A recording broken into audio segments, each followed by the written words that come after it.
you know how to filter yourself when you're speaking? Sorry? Open tools here? I always filter myself. You always filter yourself? I never speak without a filter. Okay.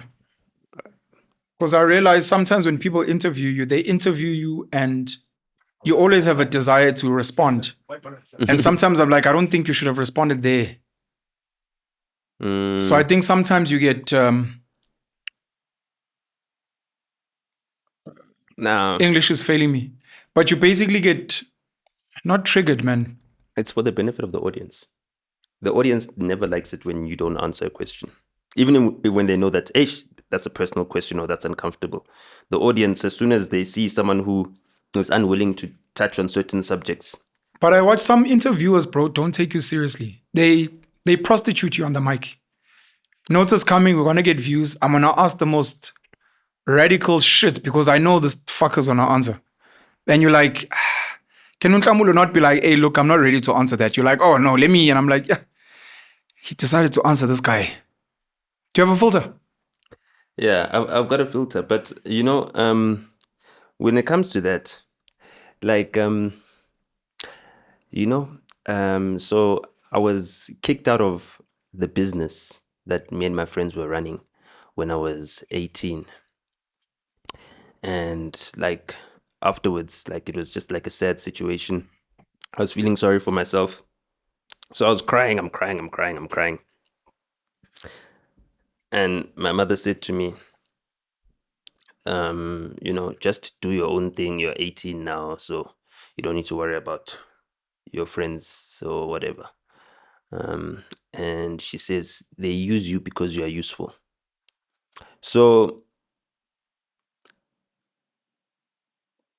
to cut a long story short, my response to her was that, no, Mama, they need me.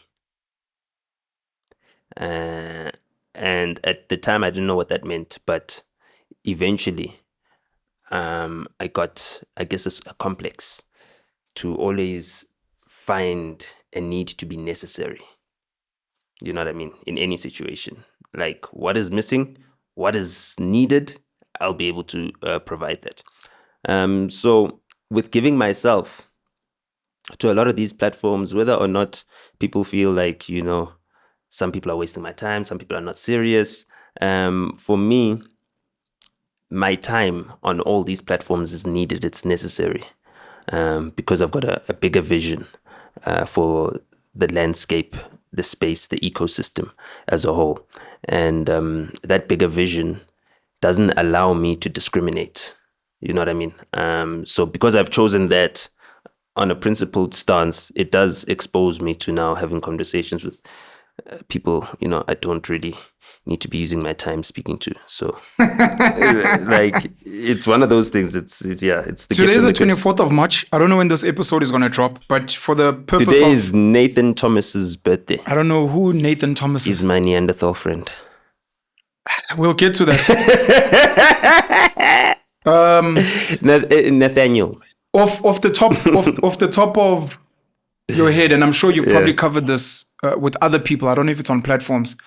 Your thoughts on the podcast and chill team getting on DSTV and MultiChoice? Because you and I have spoken about this whole mainstream versus alternative social. And I actually released a TikTok this morning giving my views, but I'd like to hear yours. Well, you know my views. We spoke about this on the space, and you maybe they've changed. No, they haven't changed. Okay. You called me out. Remember, you confronted me. I did a space where I said Sol Penduka is sold out. Yes. Oh, that was all the way back then. Yes, I called you out. I was like, hands off Penduka. Come on. And you said, no, he's exposing himself to a bigger audience and everything else. And I said, no, he's being used by Kaya to give them relevance. And now maybe he feels needed, like you. Well, I'm necessary. That's what you said, Mos. Well, it's a bit of a trauma response. It's an attachment. It's an anxious attachment trauma response. You feel like you might be abandoned if people don't find you necessary, if you're not needed. You know what I mean? If you're dealing with a situation where there's a lot of turmoil going on, let's say in the country, taking you to 1993. It's a democratic transition about to happen, Also, there's a lot of changes in the way things happen. You're moving from the townships to the suburbs. You're a young black boy. The reason why you're moving to the suburbs is because in 1991, when black people were allowed to buy land in white suburbs, your mother demanded that your father, instead of buying a plot of land in Diepkloof Extension, which is a nicer part of Diepkloof from the one where we were renting at first, to Fourways, you know what I mean? Bryanston, Olivedale, Globosrand, actually, to be exact, you know what I mean? Dromedaris Avenue. And with that transition, first night outside of Soweto, sleeping in Olivedale, the alarm goes off the whole entire night. We've never had an alarm system in our house. The white neighbor comes over to our house at number 3 Carroll Avenue in Olivedale and is like, hey, what's up with the alarm? You guys can't hear it? We're like, thank goodness someone came. We were thinking that, the security company is going to come or someone's going to come and turn this thing off. We've never had an alarm. We don't know how it works. And then our neighbor showed us how an alarm system works, how to disarm the alarm, how to set the alarm, and that's... Shout out to your neighbor. That's nation building. Yeah, that's, that's the first time he had a black neighbor. So those transitions are happening. And you're watching this. Dad is busy working. Mom needs to be a homemaker in a situation she's completely unfamiliar with. As a boy child, your natural reaction is to, be where you are needed or to find somewhere where you are needed to help out in the home. So that built up with me over time. My mother learning how to drive. My uncle was still alive when my mother used to go to driving school with me and my uncle. My uncle got shot in the head. In the middle of a jewelry store robbery in 1995 in Pretoria. He passed away? Yeah, so he was robbing this other Chinaman's jewelry store. Oh, he was robbing? Yeah. Yeah, he was robbing the Chinaman's jewelry store, and then he had the Chinaman open up the safe. The Chinaman had a gun in the safe. And then when he opened up the safe, he pulled it out and then shot him twice in the head. And to this day, I still remember myself standing on top of his coffin, not wanting to move, on the day of his funeral, looking at how they'd patched him up from his gunshot wounds. I still remember his blue car. It was like a metallic blue car with the bullet holes when it parked in our yard.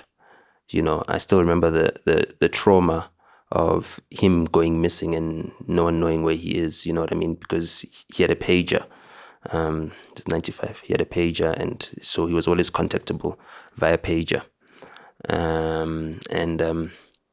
Yeah, my mother crying hysterically. Her baby brother had been killed, So from that early age, her other younger brother, the one who was younger than the one who was killed, also taught me how to drive at the age of 12. To drive around, we went to somewhere, I think in Glen Austin, there's some driving range, like a driving school place where they test a testing station in Glen Austin. So that's where I drove for the first time. My first time driving, I didn't stall. I was able to do the incline, stop, and everything, handbrake, the whole entire thing. My uncle had his hand over my thigh like this. You know what I mean? And my cousins went first, and he slapped the shit out of them. I don't know if he was going to slap me the way he slapped his own kids. I don't know. But after seeing him slap my cousins, I was like, no, okay, I'm not stalling. So that helped me. We go on a vacation in that very year, 2002. Also the year that my mother started the family business that I run and own today. And my dad was working, so he couldn't join us on vacation, because he has to work to pay for the vacation. And my mother, the day before we're supposed to leave, we go on a boat ride. This is in Putadichaba at a resort called Kwandani. And she fell down like a cliff we're going to go on a boat ride on the Sterkfontein Dam. And yeah, we were stuck there because it's like, I guess maybe an hour away from Harrismith, and like there's like a 20-kilometer long gravel road to get onto the main road that can take you to Harrismith. So the ambulance came to pick her up. She had a cell phone, so I called her. How are you feeling? She's like, hey, the doctors haven't attended me. And thankfully, her younger brother taught me how to drive, so I drove her car from Kwandani to Harrismith to check on her. When I got there, I found that she'd been given ibuprofen, painkillers, and nothing else. And I was traveling with a friend of mine, Khwezi. We went to the same primary school together. And he also knew how to drive, but he was a year younger than me. But he also knew how to drive, so it gave me the confidence to drive such a long distance. And then, I had to call my dad to catch a taxi to come fetch us from our vacation because my mother's pelvic bone was actually broken. And eventually she ended up having to sue the hospital for, medical malpractice and negligence. I think she got a payout of like 70,000 rand, like maybe 8 years later. It was a long court case. And most of it went to the lawyers that represented her. But she went up to Brenthurst Clinic in Parktown. The same clinic or place that has, just give me a second. Yo, I'm recording.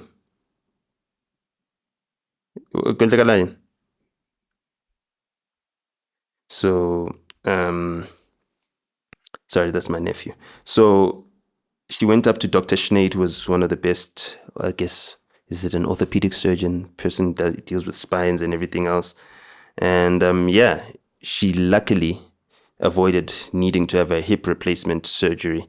But the entire pattern of being my mother's firstborn and being the firstborn son imprinted in me that need to be needed, that need to be necessary, that need to, save the day, always. And there was always a situation which my mother needed me to save the day for, in my father's absence.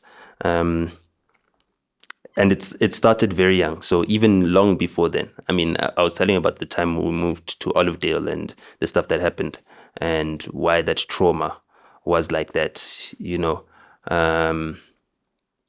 for my mother. But when we were kids, I used to dress up in my dad's clothes and then dress my little brother up in my clothes. You know what I mean? And I'd walk around when my dad is not around and be like, I'm the man of the house. You know what I mean? And my mother would play along and say, when uput, and tell me that, you need to always be a good example to your younger brother. You need to ensure that your younger brother is well behaved. You need to ensure that your younger brother can respect you. So even with that, my mother, knowing that her sons are 2 years apart, but she's taught her firstborn son to never do anything that her youngest son will see, and then that'll get him into trouble. And she also taught my little brother to always tell on. My little brother will always tell on. Like, doesn't matter what happens, doesn't matter if he was in on it, he will always tell on. He's the teller honor of the family. He's always been a tattletale.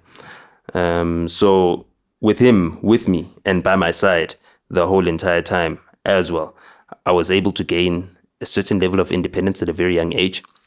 So, the nephew that I'm speaking to now is Specs' son, who's currently staying with me. So his dad, Specs, would have me come out to events. Like, there's this other club called Horror Cafe, and at that club, was like, after Lead Club had shut down, that's where the hip hop people used to go. You know what I mean? And I used to go there with my little brother when I was 13. He was 11. And because it was the two of us, my parents knew, okay, as two boys, they're safe, even though they're underage for the things that they're going to do. We're very independent. But my parents knew that if someone, let's say, passed me a cigarette at a club and I was smoking, my little brother was going to tell on. Or if I drank liquor or something, my little brother was going to tell on. So I never got tempted to do any of those things either way. But I knew that's why he was there. And my dad always had cash ready at his bedside for when Rose Taxi honks at his gate at 3 a.m. or whatever time it is. So we always knew we had a safe way home, provided for by dad. We gained a certain level of independence. We were helpful to our mother, you know what I mean, as sons. So we've got that role and responsibility. So for me personally, I empathize with the white knights, the savior complex, because I've got a bit of it in myself. Like, there isn't a situation which I don't feel I can improve with my contribution, you know what I mean? Or there isn't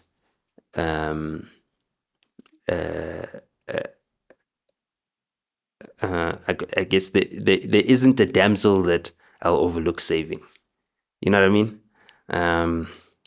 So yeah. And then when you get older, you turn 18, 19, and now you're like this guy that always wants to be needed.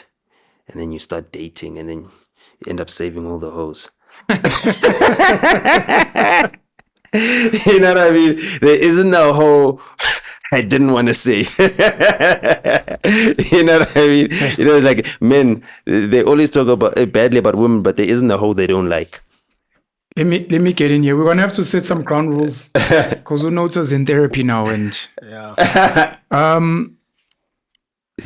you go on a rift and you deviate quite a lot.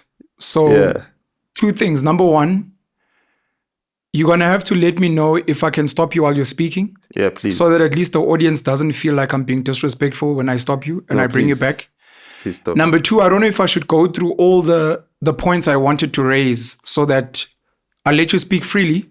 Yeah. And then you can touch on them as and when you remember. I think that's best. And if I feel you're deviating, then I'll bring you back. I think that's best. Happiness. Yeah. I think that's best. Okay. Back to the first question. Damn.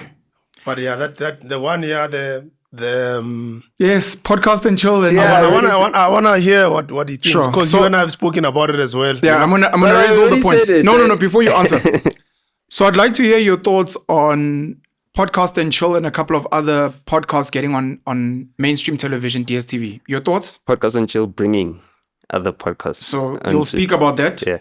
Officially, I know you've done this on other platforms, but for me and for my audience that may have missed it, there was a rape case raised against you. And what is the status of that case? Oh, no. Now it's on Konvo. Now the Neanderthals are going to know about it. Number two, you were arrested for a case raised by KO. Yeah. I think it was same as Uzuma, contempt of court. You were arrested for not showing up. No, not for not showing up. It's contempt of court for not adhering to something. Interdict. Okay, you'll explain. I'd like to hear your thoughts, because I've got very strong thoughts, by the way, regarding you. You were trending globally. Your favorite thing on earth. Trending. Again. For being on the Hustlers Corner with DJ Sbu and saying some colorful things around the white population. I'd like to hear where you're standing with the Human Rights Commission, because I know they sent out a report. Well, that depends when this is coming out. But yeah, if it comes out before the 2nd of April. So it's the 24th of March. You can say whatever you want, but people know when we're recording this. Either way. I've got an engagement with the Human Rights Commission on the 2nd of April, but I can speak freely. I had Waras here. Warwick Stock. And one of the things we spoke about, and sadly Utebs agreed with him, is that this country would collapse if white people were to leave. I'd like to hear your thoughts on that. Yeah. I'd like to hear why you think black people are not running this country in substance. Okay. And if political parties have a role to play, what role do they have to play? Who should we be voting for, etc. And if we still have time, considering how much you talk, your experience having a sit down with Sisi to me, Umama to you, apparently. No, Sisi to me. Mandisa Mashiko. I'm 35 now. I just turned 35 4 days ago. Mina ngumama kuwe not. Ngumama kuwe. Angisusi swakho. Okay, my opinion. Wakufake efrijini, baba, sakubuka usefrijini. Okay. So those are my notes. I'll bring them back. But yeah, you're free to chat. Debza, if you want to jump in, Unota's given us a green light to shut him, not to shut him down, but to interrupt him. Okay. So yeah, we can start with DSTV podcast and chill. Okay, DSTV podcast and chill. So like, yeah, I'm continuing what I was saying before I started going into myself. So yeah, so Kaya FM, hires Sol Penduga from podcast and chill, and Sol Penduga becomes, you know, their most loved personality, I guess, right? Okay, that's what's happening right now. Okay. Purely because he's on podcast and chill. You didn't support that move? No, I did support that move. Okay. I did support that move because it allowed him to do both. Remember, I told you that I was actually having discussions with your faves nemesis about getting him onto the show in the first place. So I already knew. Who's my fave and who's the nemesis? Vusi Tembagwa is your fave and his nemesis is... Right. As you were, Nota. Please carry on, sir. I'm not a homosexual, though. I've been seeing that on Twitter for people that don't know, man. Because Usizwe loves showing us his landscape. People have now started poking fun at... I don't know how I'd characterize this, but it's homosexual jokes, innuendos around him posting his things. Like posting his things, posting his yard. He needs to show a video of him coming out of a cold swimming pool. Please continue, sir. That's it. You know, if he posts a video of him coming out of a cold swimming pool, then we'll see if it's really so big. Dinango. This is a family-friendly show, and we'll keep it moving. So you say you had a chat with Usizwe Dloma around the idea of getting Sol. Yeah. Well, no, about stopping him from going to 947. Okay. Because I knew that they would put in a bid, and I also suspected that Metro FM was also putting in a bid for him, and they would also stop him from going on the platform. So he did that, and him doing that, right? The sole purpose for that was to ensure that someone that's on radio can do podcasting simultaneously. The sole purpose. The sole purpose. Yeah, the sole purpose. Not the soul. The sole purpose. Right. And now when DJ Spoo then is in negotiations to go to Radio 2000, he doesn't have to give up the Hustler's Corner because a precedent has been set. With the sole purpose. Hey, shout out to the soul. You know, so, I mean, for me, that's literally how I move. Like, I look at the whole entire landscape and I say, okay, what is needed in the landscape? How can I influence the necessary action that I want to see materializing in the space? So now he's able to do that. And with great success as well. You know what I mean? Fresh has also got a podcast. He's going back to radio apparently as well. Yeah, I know that. But I mean, he's also got a podcast, but his podcast is not as successful as Spoo's podcast. Yeah. But before they either of them did podcasting, if you were to say who is the biggest brand, you'd say it's Fresh. Sure. Right? At a time, yeah. And the reason why you'd say that is because Fresh was the white-friendly brand, whereas Spoo was the decidedly township-friendly brand. Sure. And he stuck to that. And because Fresh stayed in that white space, once he was taken off of 94.7, which is basically the peak that you can go since the descent of 5FM into, what can you call it? It's descended into insignificance. Jeez. That's not the word I was looking at. Obscurity. Sorry. Yeah. So, yeah. Please continue, sir. So since that has happened, I want you to get to the point of DSTV and podcast and chill. I'm getting to that point. Yeah. So you gave me permission, so yeah. So I'm getting to that point. So I want to break it down as well as introduce information and layers that you wouldn't typically get from your normal reading, and that's also the type of thing that, you know, people tune into the content that I make whether I'm being interviewed is for insights that are not ordinarily covered in the media. So Shy with Nota's wisdom. So basically now we've got two homies, Anele on one side, right? Anele Mdoda, yes. That's 94.7 and Prime Media. Sizwe Dlomo, KFM. So I'm Who like owns KFM? Sizwe Dlomo and others. It's not under another holding company somewhere. It's not like Either way, Power FM. I don't know, but I think there's some big media company that Sizwe Dlomo is a part of that now controls No problem. Thank KFM. you. It's two homies, Anele Mdoda and Sizwe Dlomo. So I'm like, yo, hey, your other homie's company is trying to take Soul and kill Podcast and Chill. Please take him and take that off the table. And that was done, right? Now you've got Prime Media, all right? Prime Media has got no TV stations.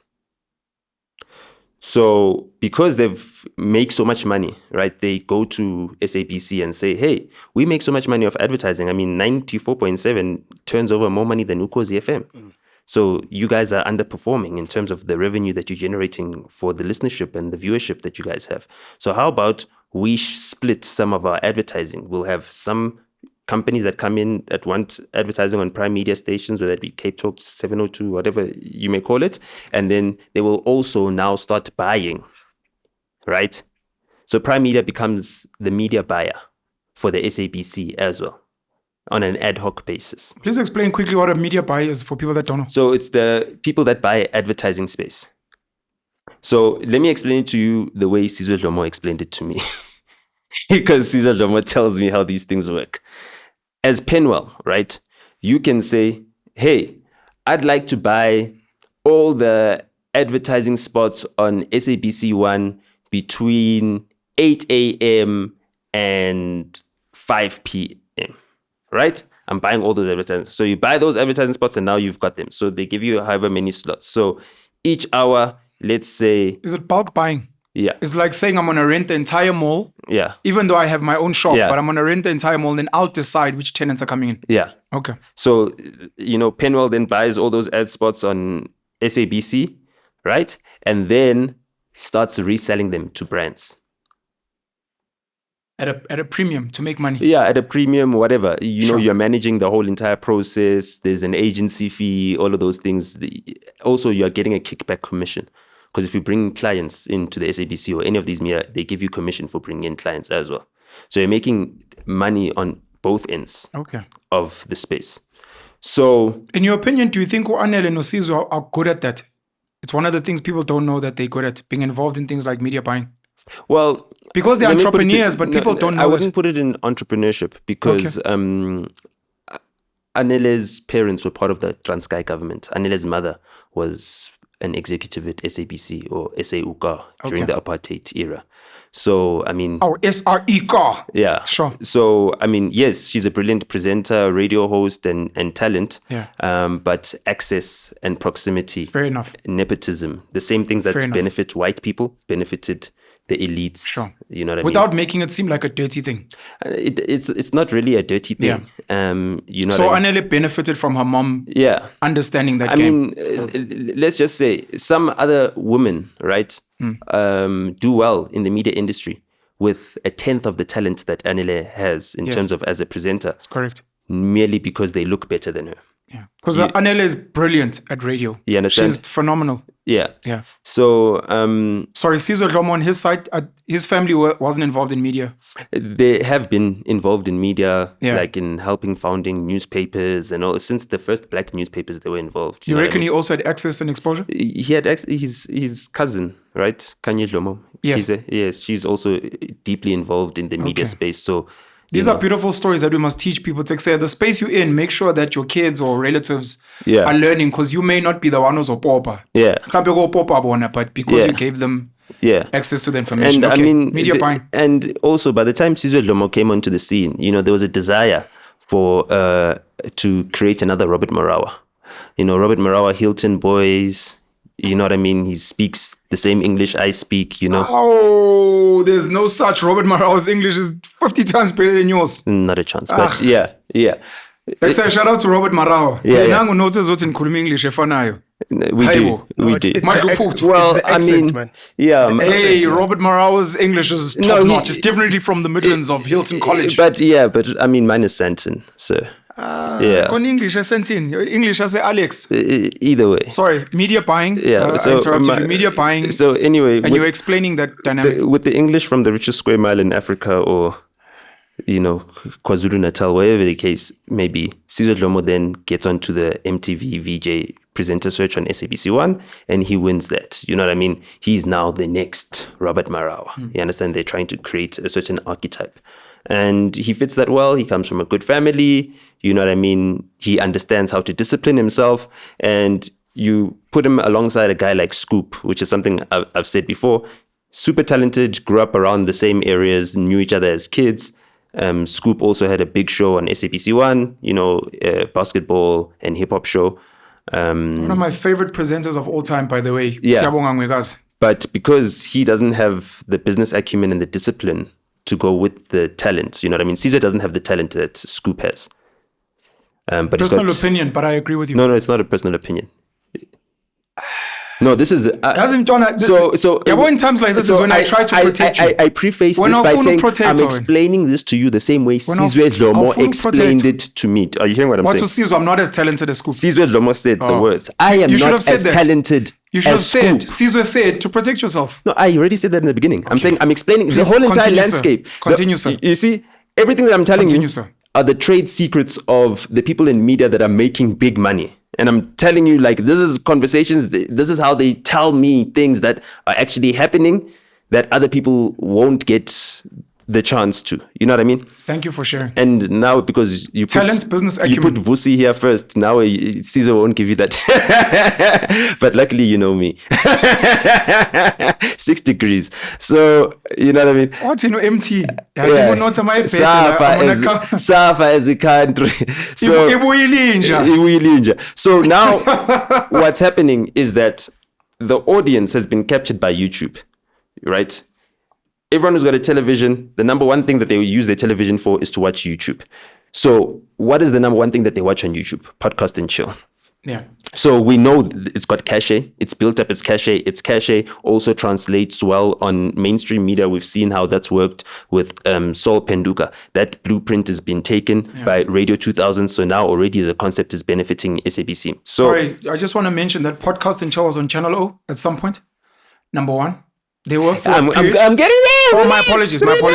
But I want to say this before you continue. No. Wait, before you continue. No. You spoke about 94.7 and Ukhozi FM, and people mention this, but they normally don't mention the numbers. So 94.7 FM, and I apologize if you were planning to say this, because I don't think that's where the conversation was going. They have about 1 million listeners versus Ukhozi, which has over 7.5 million.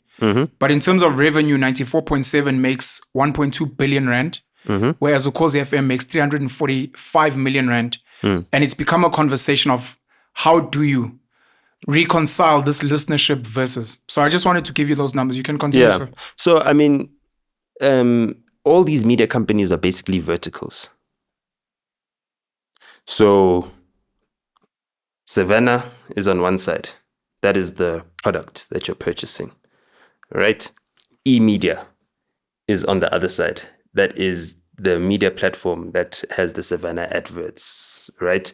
Then there's the advertising agency, which Savannah has shares in, or the parent company of Savannah has shares in, and the parent company of E-Media has shares in.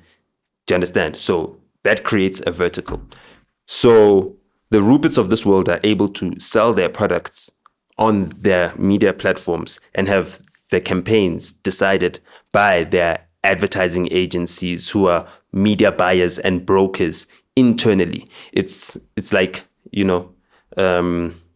entrepreneurship of the group of companies that work in the various silos or the various verticals, or the various certain sectors of the industry that help them create, vertical integration.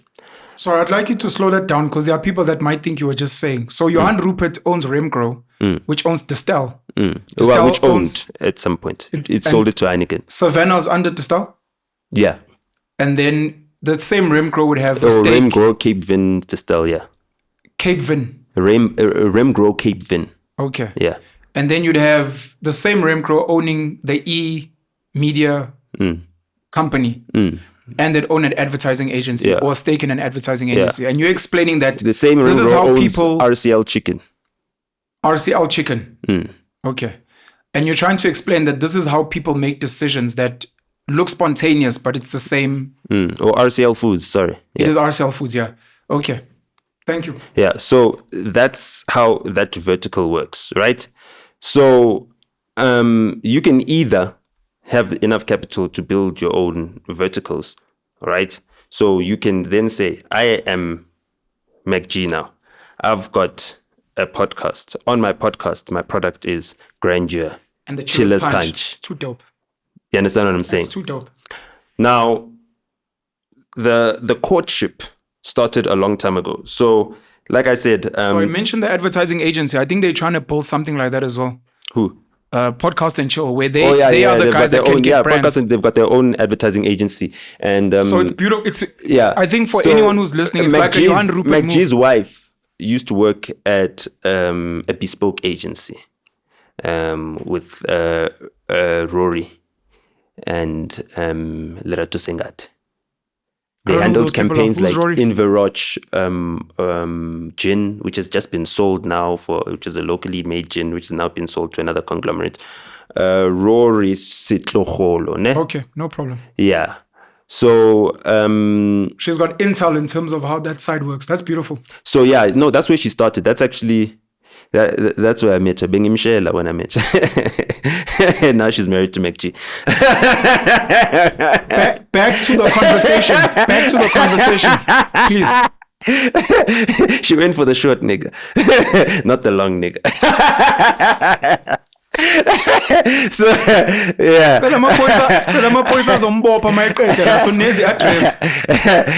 Sorry, sir, please continue. Yeah. MacG's wife would have experience in the advertising space, and we're just speaking about how I missed out on being Ziggy's dad by 2 inches. I'm just kidding. Shout out to MacG. So MacG in the way he's moving is almost like Johan Rupert, and that's beautiful. Yeah, so the plan was now to also recreate the same vertical, and we got the concept of creating this vertical through Prime Media. So we're having discussions, myself, MacG, and the guys at Prime Media, about Prime Media working on their own audio app.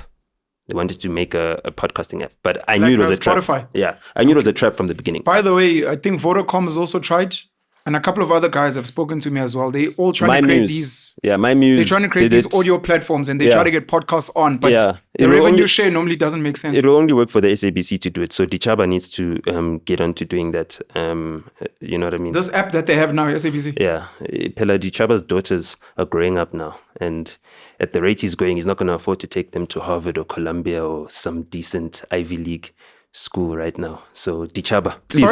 Sorry to interrupt your flow. Yeah. Do you think the SABC, outside of our government, do you think the SABC has the potential capability and capacity to build our own YouTube, Spotify, if we had the right type of leadership? They've got SABC Plus, and yes, they do have the with the right type of leadership, we could actually create our own media platforms. I mean, Loiso Bala is now in leadership there. Yeah. Loiso Bala is the guy that you can speak to. You can have him on this platform. Shout out to Loiso, because I watched the Bala family, a reality TV show. Yeah. I would even say they can get to the level of Netflix. SABC is huge, man. Yeah, it just needs the right type of leadership. I think what they should be doing is investing in buying Stoichenico and buying DSTV. Stoichenico's under Tsogo-san. I don't know who it is. Company. I don't know if it is. Yeah. Is it? Yeah. Okay. But they're doing the same way Prime Media. Metro. They're doing well. It's New Metro. That's under Tsogo-san. Are you sure? Yeah, I'll look it up. I'll look it up and then we'll clear it out.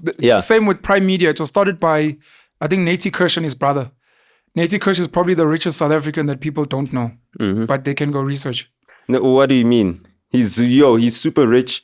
I mean... No, I'm saying South Africans don't know. He funds a lot of political parties. South Africans don't know him. Yeah. Please continue, sir. Sorry. Nate Kirsch. You're speaking about the Nate SABC. is his nickname. What's his full name? Nathan. Another one. You want to get in trouble? I don't want to get in trouble with you. So yeah. Why don't we have a disclaimer at the beginning of the thing? All the views shared by the what? Yeah. Because No, Nota don't is worry. actually a problematic. Oh, now all my white mates are gonna leave me. Why did you interview that racist? Please carry on, sir. Let's try and wrap this up because we've got so many other points. And So when we looked at what Prime Media was offering, we tried to create a concept that will replicate that. So we sent them a proposal, a presentation. Basically, it was like podcast and chill. What it would look like if it had a 7-day-a-week calendar. You know what I mean? And if that 7-day-a-week calendar could be put on automation as a 24-hour show. So that was basically the concept document that we laid out for Prime Media. Prime Media dilly-dallied at the time. And then the whole entire transgender thing happened. That's when they lost All Mutual. Yes, which owns. Well, they said they didn't lose it. They said the contract expired. Yeah, but either way. All Mutual owns all the malls in the country. I was the one that's I plugged them with that. I put them on. I was the one. Yeah, I did. So I put them together because John Savage was doing a lot of work with YouTube and Spotify at the time. Yeah, I think John Savage was working with the guys. Yeah, I know. That time, yeah. I know. That's why I brought MacG to John Savage. Fuck. Yeah. Oh, we slave trader when.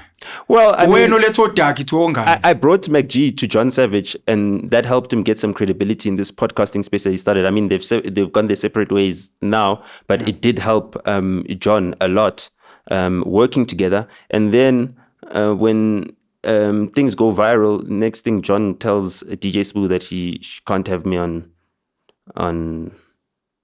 what you call the Hustler's Corner. Yeah, at Amped Studios. And this is a real thing that you're telling me. That's why we stopped shooting at Amped Studios. Now you shoot Mzek's Kitchen. Yeah.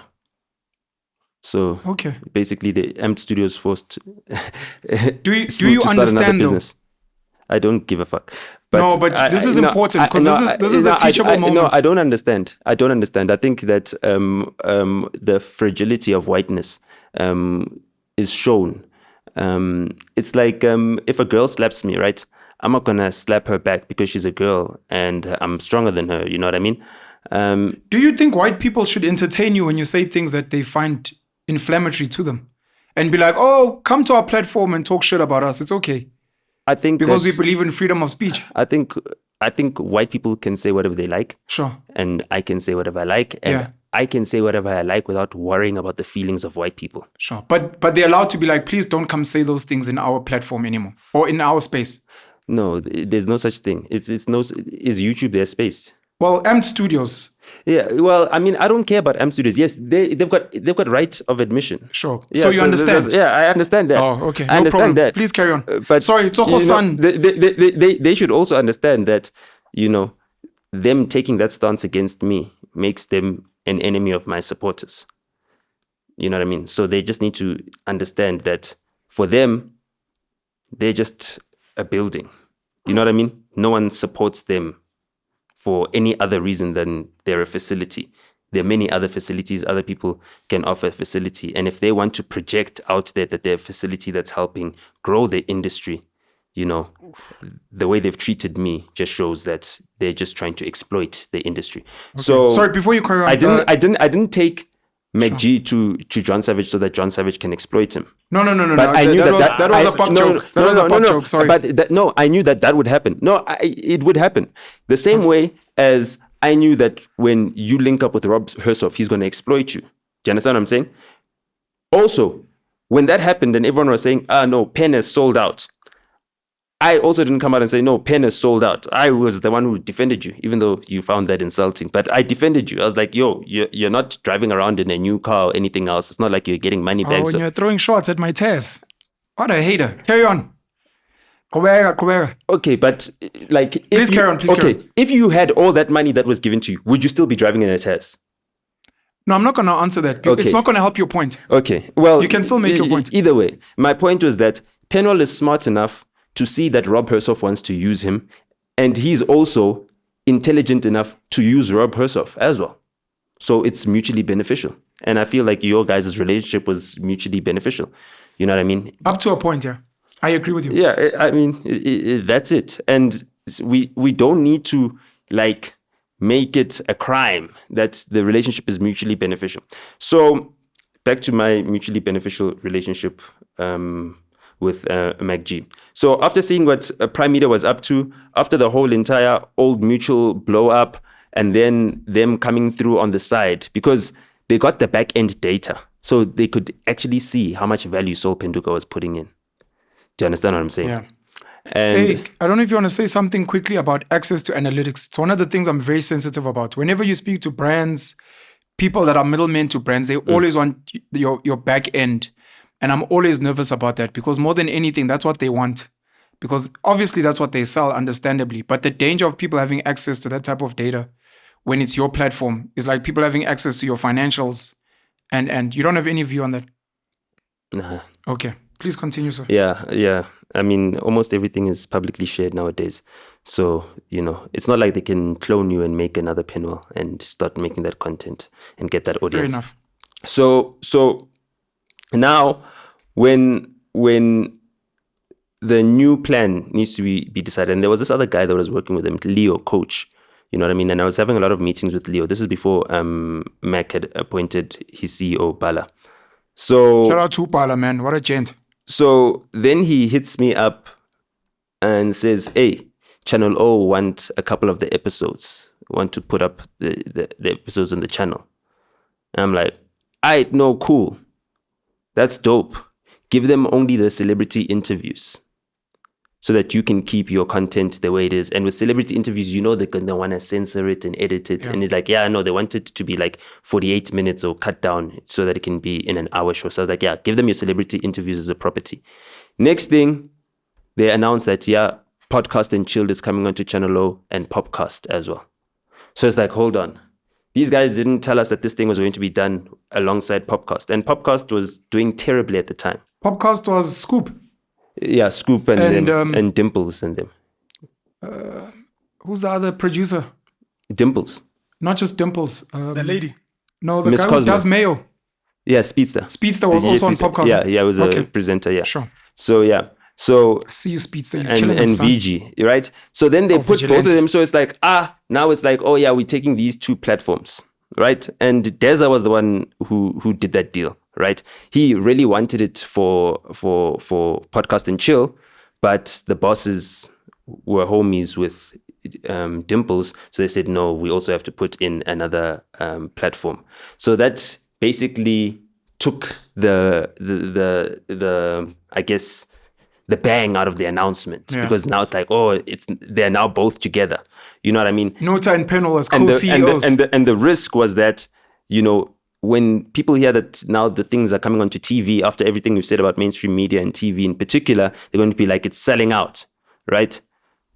But at least you've just given them like your interviews section, which is pretty good. So that went well, right? And then for the final interview, we had Jub.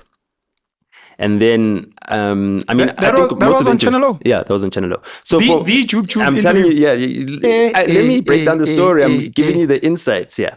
So, again, Mac tells me, I don't know whether I got him Jub's contacts or what happened, but either way, I wrote the questions for a lot of the interviews, and that one in particular. When I was writing those questions... They're not going to dispute this, because Batu Namanga. Who said that? Has MacG ever said out of his mouth that I lied about something? Please carry on, sir. So, thank you. When I sent through those questions, I think I sent 21 questions. So you wrote a list of 21 questions. Yeah. Imbuzo 21, that's Big Zulu and MT. Yeah. 21. I still have them here in my WhatsApp chats because I sent them on WhatsApp. So I sent those questions for Jub, and I was like, these questions are going to trigger him. These are questions that are going to trigger him into making it viral. And the day that episode was supposed to be premiering, we did like a whole party at Lush Lounge in Reimsig, around the corner from where Monash is, or what used to be Monash. What used to be Monash, yeah. So we're there with David Deza. He's now at MTN. He was at Channel O at the time, And he's like, the editing we had to do here. It's a good thing this is our last episode. And I'm like, hey, when this thing goes live, it was the last tomorrow, episode with the Channel O with Channel agreement. O. Yeah. Okay. And I think it was for 4 or 5 episodes or something like that. Okay. You know what I mean? They first did it with Popcast and then Popcast fell off because people didn't want that, and then it was just Podcast and Chill that continued. I think they had Thibaut Touch on, Kid X was also on, his interview there was also on. So having seen how they edited it, I was like, the edited previous episode, I was like, yeah, but this one has got so much that you can't edit it out, otherwise you've got no episode. So the episode went live and it went viral immediately. And that was the edited version. So now we're like, tomorrow when the full version comes out, it's going to be going crazy. We were checking there on the timeline. And that was the plan. And because of the lawsuits and everything that ensued after that episode, that whole entire thing of Podcast and Chill on Channel O then died. Because that was a trial period, I'm guessing. Yeah. If ever it was successful, they would have renewed maybe. Well, it was successful. It's just that Droop Droop episode brought in so many lawsuits, so much controversy for weeks and weeks. That episode had the Daily Sun headlines, City Press headlines, Sunday World headlines for like 3 solid weeks. It's one of the iconic podcast interviews we have in this country. If we go through like a top 10, top 20, this will be one of them. It's top 2. It's top 2, you reckon? Yeah. Okay. Yeah. After the Neanderthal episode. That's number 1. So with that in mind, it was like, damn it. But at least it's been tested. Yeah. Now, the reason why this whole entire test was being done was so that we could see if by giving exclusive to television, we can bring more viewers to the show on YouTube. And that did happen because that YouTube episode had over 20,000 live viewers after it premiered on TV, and certain people saw it who've got whatever those 980 rand subscriptions a month to watch Channel or whatever the cost may be, right?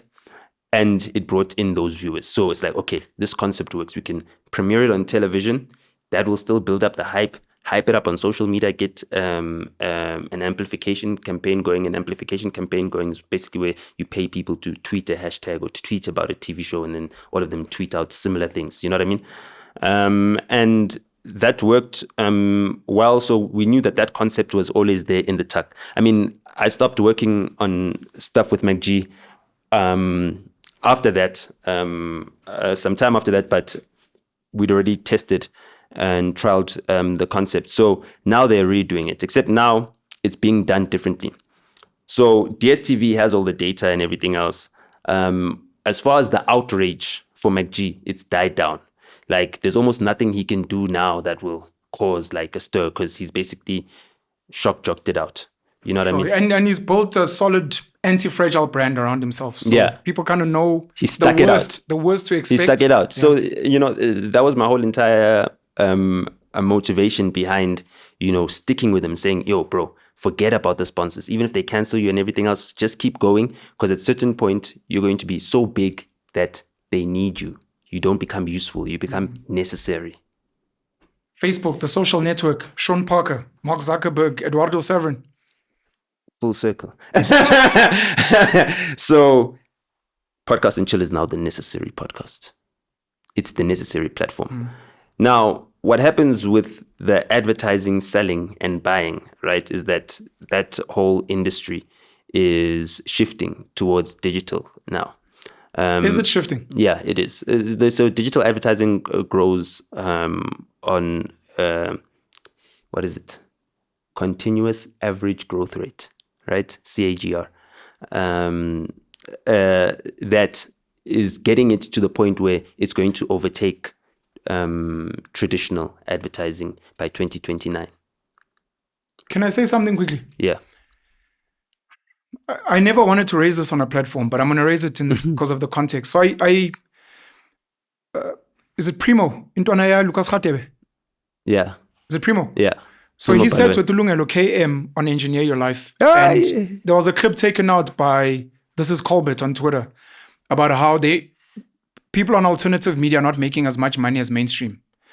And I commented and I was like, I think there's a lot of money to be made, because you've got your AdSense, which sells ad space to the brands, and then we get a cut, whatever the cut may be. And we're obviously hoping that TikTok at some point... Who sells more advertising? AdSense or DSTV? AdSense or SABC? I don't know. AdSense or Prime Media? I don't know. Currently. So you'll answer that after I share this story. So I say that and I'm like, we just need more brands to send more money in alternative. And Usizo Dlomo jumped Or in. digital media. Digital media.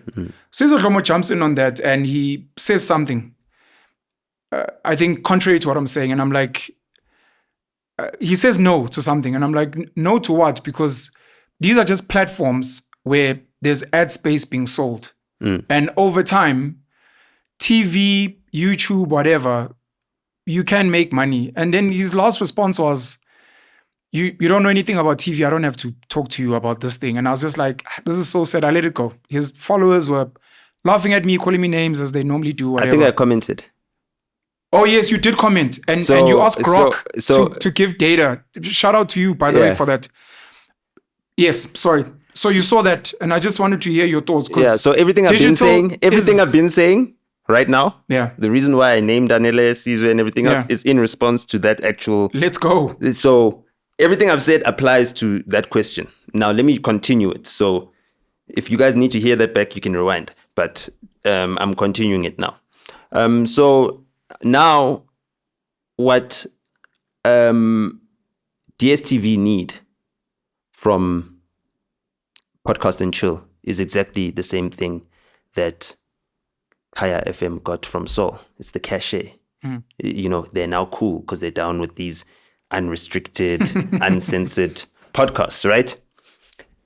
What DSTV get is to say, yes, we'll put your ads on Mzansi Wetu, Mzansi Magic, Moja Love, whatever channels.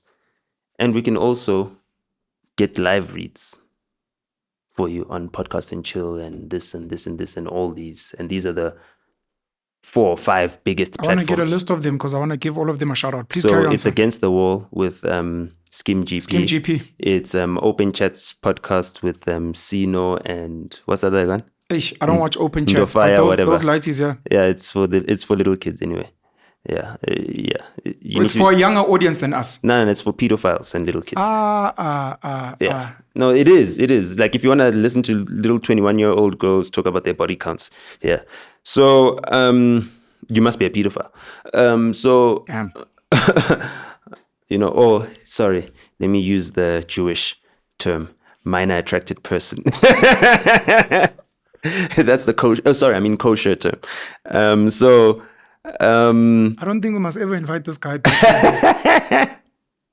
So, because no spoon to caught a lot of heat for having this all on. Because you also wonder, should we edit this out? Should we? No, it's me. Anything I say, I take full responsibility for. So you guys, your disclaimer works. So anyway, the cachet that they're getting right now, and the fact that it helps them also sell more advertising is the reverse of what Prime Media is doing with SABC. Do you get it now? So when McDonald's buys space from Prime Media says we've got 702, we'll do a breakfast show campaign, breakfast, whatever, radio. We also on 947 breakfast, also in Cape Talk, right? And then we'll also do ads that will play during morning live. We'll also do ads that will play right after the news on SABC 1 in the evening as well, in addition. And they're able to sell this grand package. So currently, the grand package that Mnet is trying to sell, right, is the DSTV channels and Showmax. If you look at Showmax on its own, it's basically a subscription model for YouTube. You know what I mean? You have to pay to watch it. YouTube's got a free tier where it just shows ads. So they're trying to do the same thing with Showmax, right? But they can't because obviously theirs has got a paywall. You know, they're more in the Netflix type of space. Netflix has got lots of capital content from all over the globe. They can't really compete there unless they focus on producing a lot of local content, which will get the local audience. You know what I mean? The people that want to watch Isibaya don't want to watch Sheldon, whatever. What's that show? Big Bang Theory. You know what I mean? They don't. So with YouTube, they've got a significant competitor because that is the one that's challenging them for their screen time. So all of our screen time, YouTube has got the biggest market share. Yeah. Well, maybe TikTok today, but sure. No. On TV screens. Okay. I'm saying on TV screens. On the screen time on the TV. Goes to YouTube. Yeah. If the TV is the stadium, right? Magesi FC is DSTV. YouTube is the Kaizer Chiefs. Sure. Do you understand what I'm saying? Hey, Kaizer Chiefs is also a pop example, but carry on. No, I mean, like... I hear exactly what you're saying. Please continue, sir. Yeah. I mean, I could say Sundowns because they win, but they can't fill stadiums like Kaizer Chiefs. And I'm a Pirates fan. So, you know what I mean? So... You added disclaimers? I'm adding disclaimers to show I'm being fair in that example. Disclaimers, so I'm being fair. I'm not using any of my biases. Sure. You understand? It's not based on Kaizer Chiefs' performance. It's just based on their fan base. And YouTube's got the numbers. So that's what's happening right now. By the way, sorry to interrupt. It's crazy. I bump into people in the streets. Hey, you're the guy from TV. In my head, I'm like, I'm not on TV. He's seen me on TikTok. No, well, there's people that say TikTok, but there's people that say TV. Yeah, but what they you're watch saying, YouTube on they watch TV. YouTube on TV. That's what they mean. Yeah. You're the guy from TV. Yeah. I'm like, no, I don't think you're talking about. It's like, no, it's just the podcast. Dlamini Star is a TV star. Hectic. But he only plays on YouTube. Yeah. You know what I mean? He's got like over 2 million subscribers and stuff like that. I think he's one of the biggest South African content producers on YouTube. Jeez. Right now. No, carry on, bro. YouTube is the Kaizer Chiefs. Yeah. So YouTube stadium. is of the stadium that is your TV screen. Yeah. And they're winning that. So now, if I'm DSTV, what's the smartest way for me to ensure that I always stay relevant?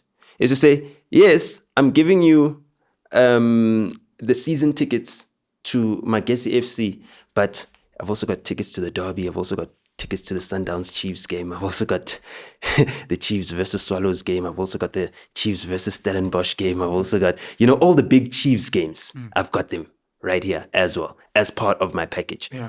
So you don't need to put your money on just buying advertising with Chiefs. You can spend it here and we'll give you the whole entire thing, and we'll also give you what Chiefs can't give you, which is the television screen time. And that is what the need for podcast and chill is to DSTV. That's why they need it. Now, Nota Mondays is about to drop. The use is all the other platforms. Because Nota Mondays is about to drop. It's 12 o'clock. Yeah. So they use every other, platform. They use every other platform. So that it doesn't look like they're just using MacG. Because they need MacG. Right? If they use just MacG, then MacG knows that, they got me. They need me. It's me. You understand that they need. And yes, they do need him because, he's got 24 minutes average watch time.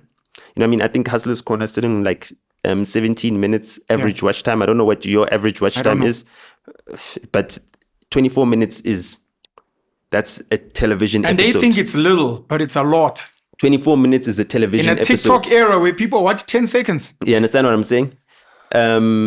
People don't even watch TV. They're mostly on Twitter. Let me give a shout out to the guys quickly while we're here. It's going to be on Mzansi Wetu, Piano Pulse, Munaka, Tahi, and Sfiso. Mm-hmm.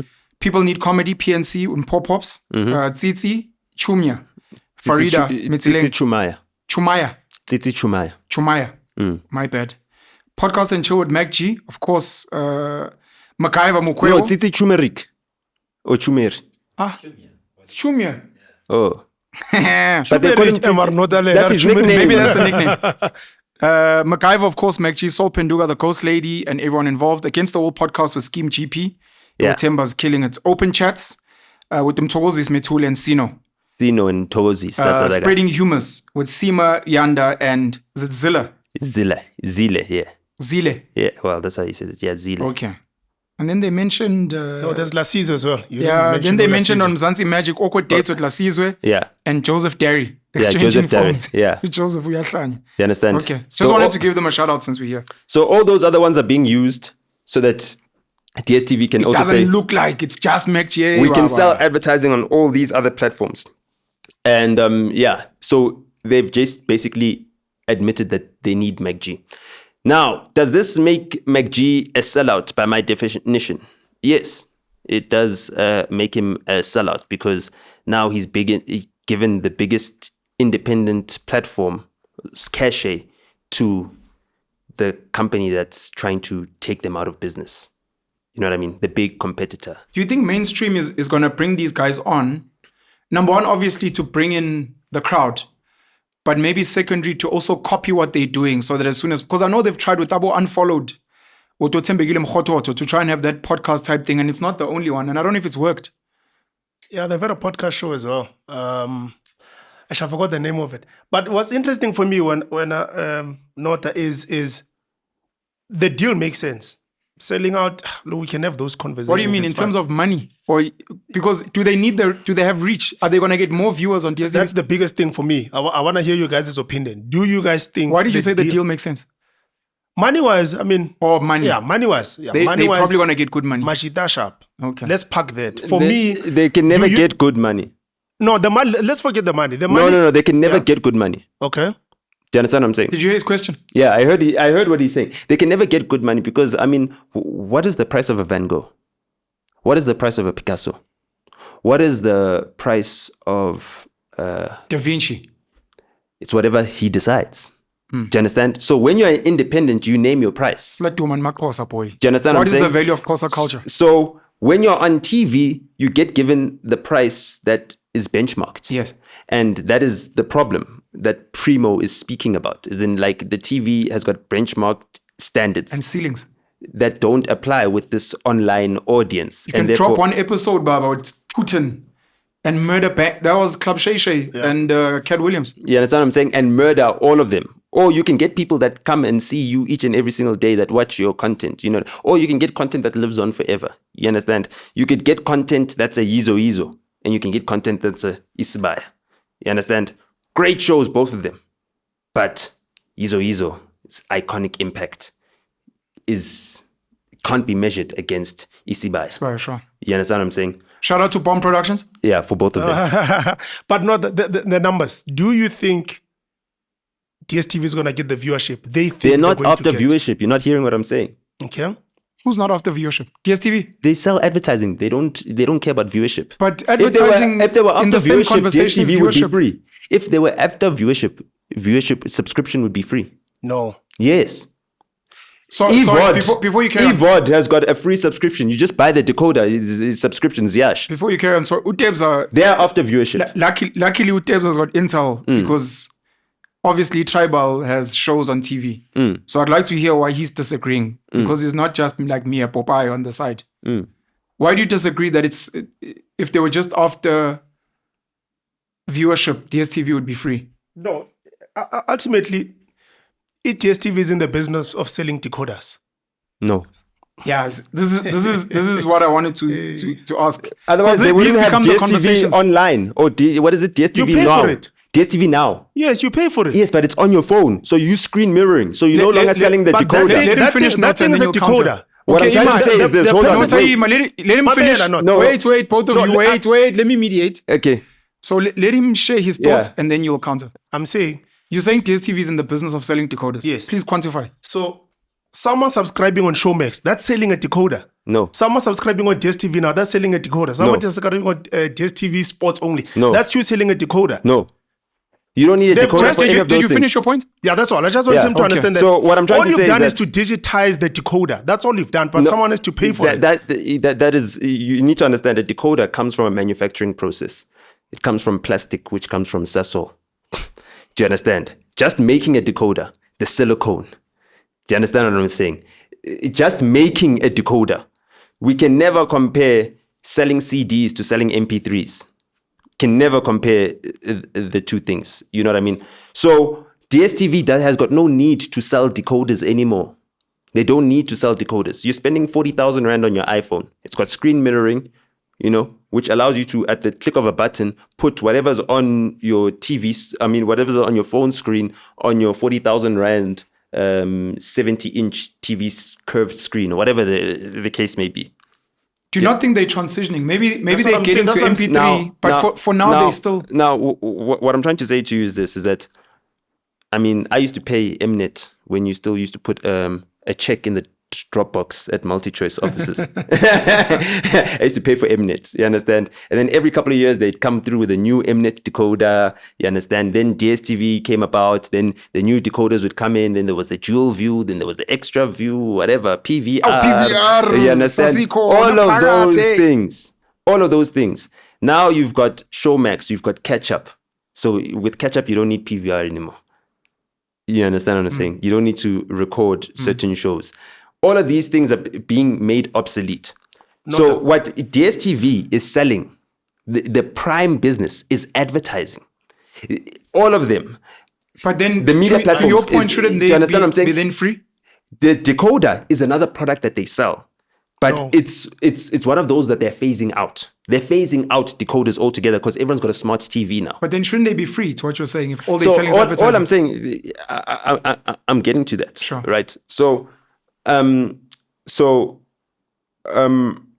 now with the whole entire making it a free thing, right? Now, in terms of selling the package, they need to price the package. I mean, they need to price the product, right, at the maximum price that is acceptable by the market. And that's all that they're doing. That's all that they're doing. But they're losing subscribers. So once they can't sell subscriptions, they'll remove the subscription fee because their competitors have removed the subscription fee and they're losing that same viewership to the subscription fee. Do you understand so what I'm you saying? said no twice. So, No, so let me finish. the reason why they can still keep the subscription fee is because they've got content on lock, which is not available on all the other free platforms yet. Now, the problem is that the free platform are growing in terms of the amount of content that they've got. Once they get sports.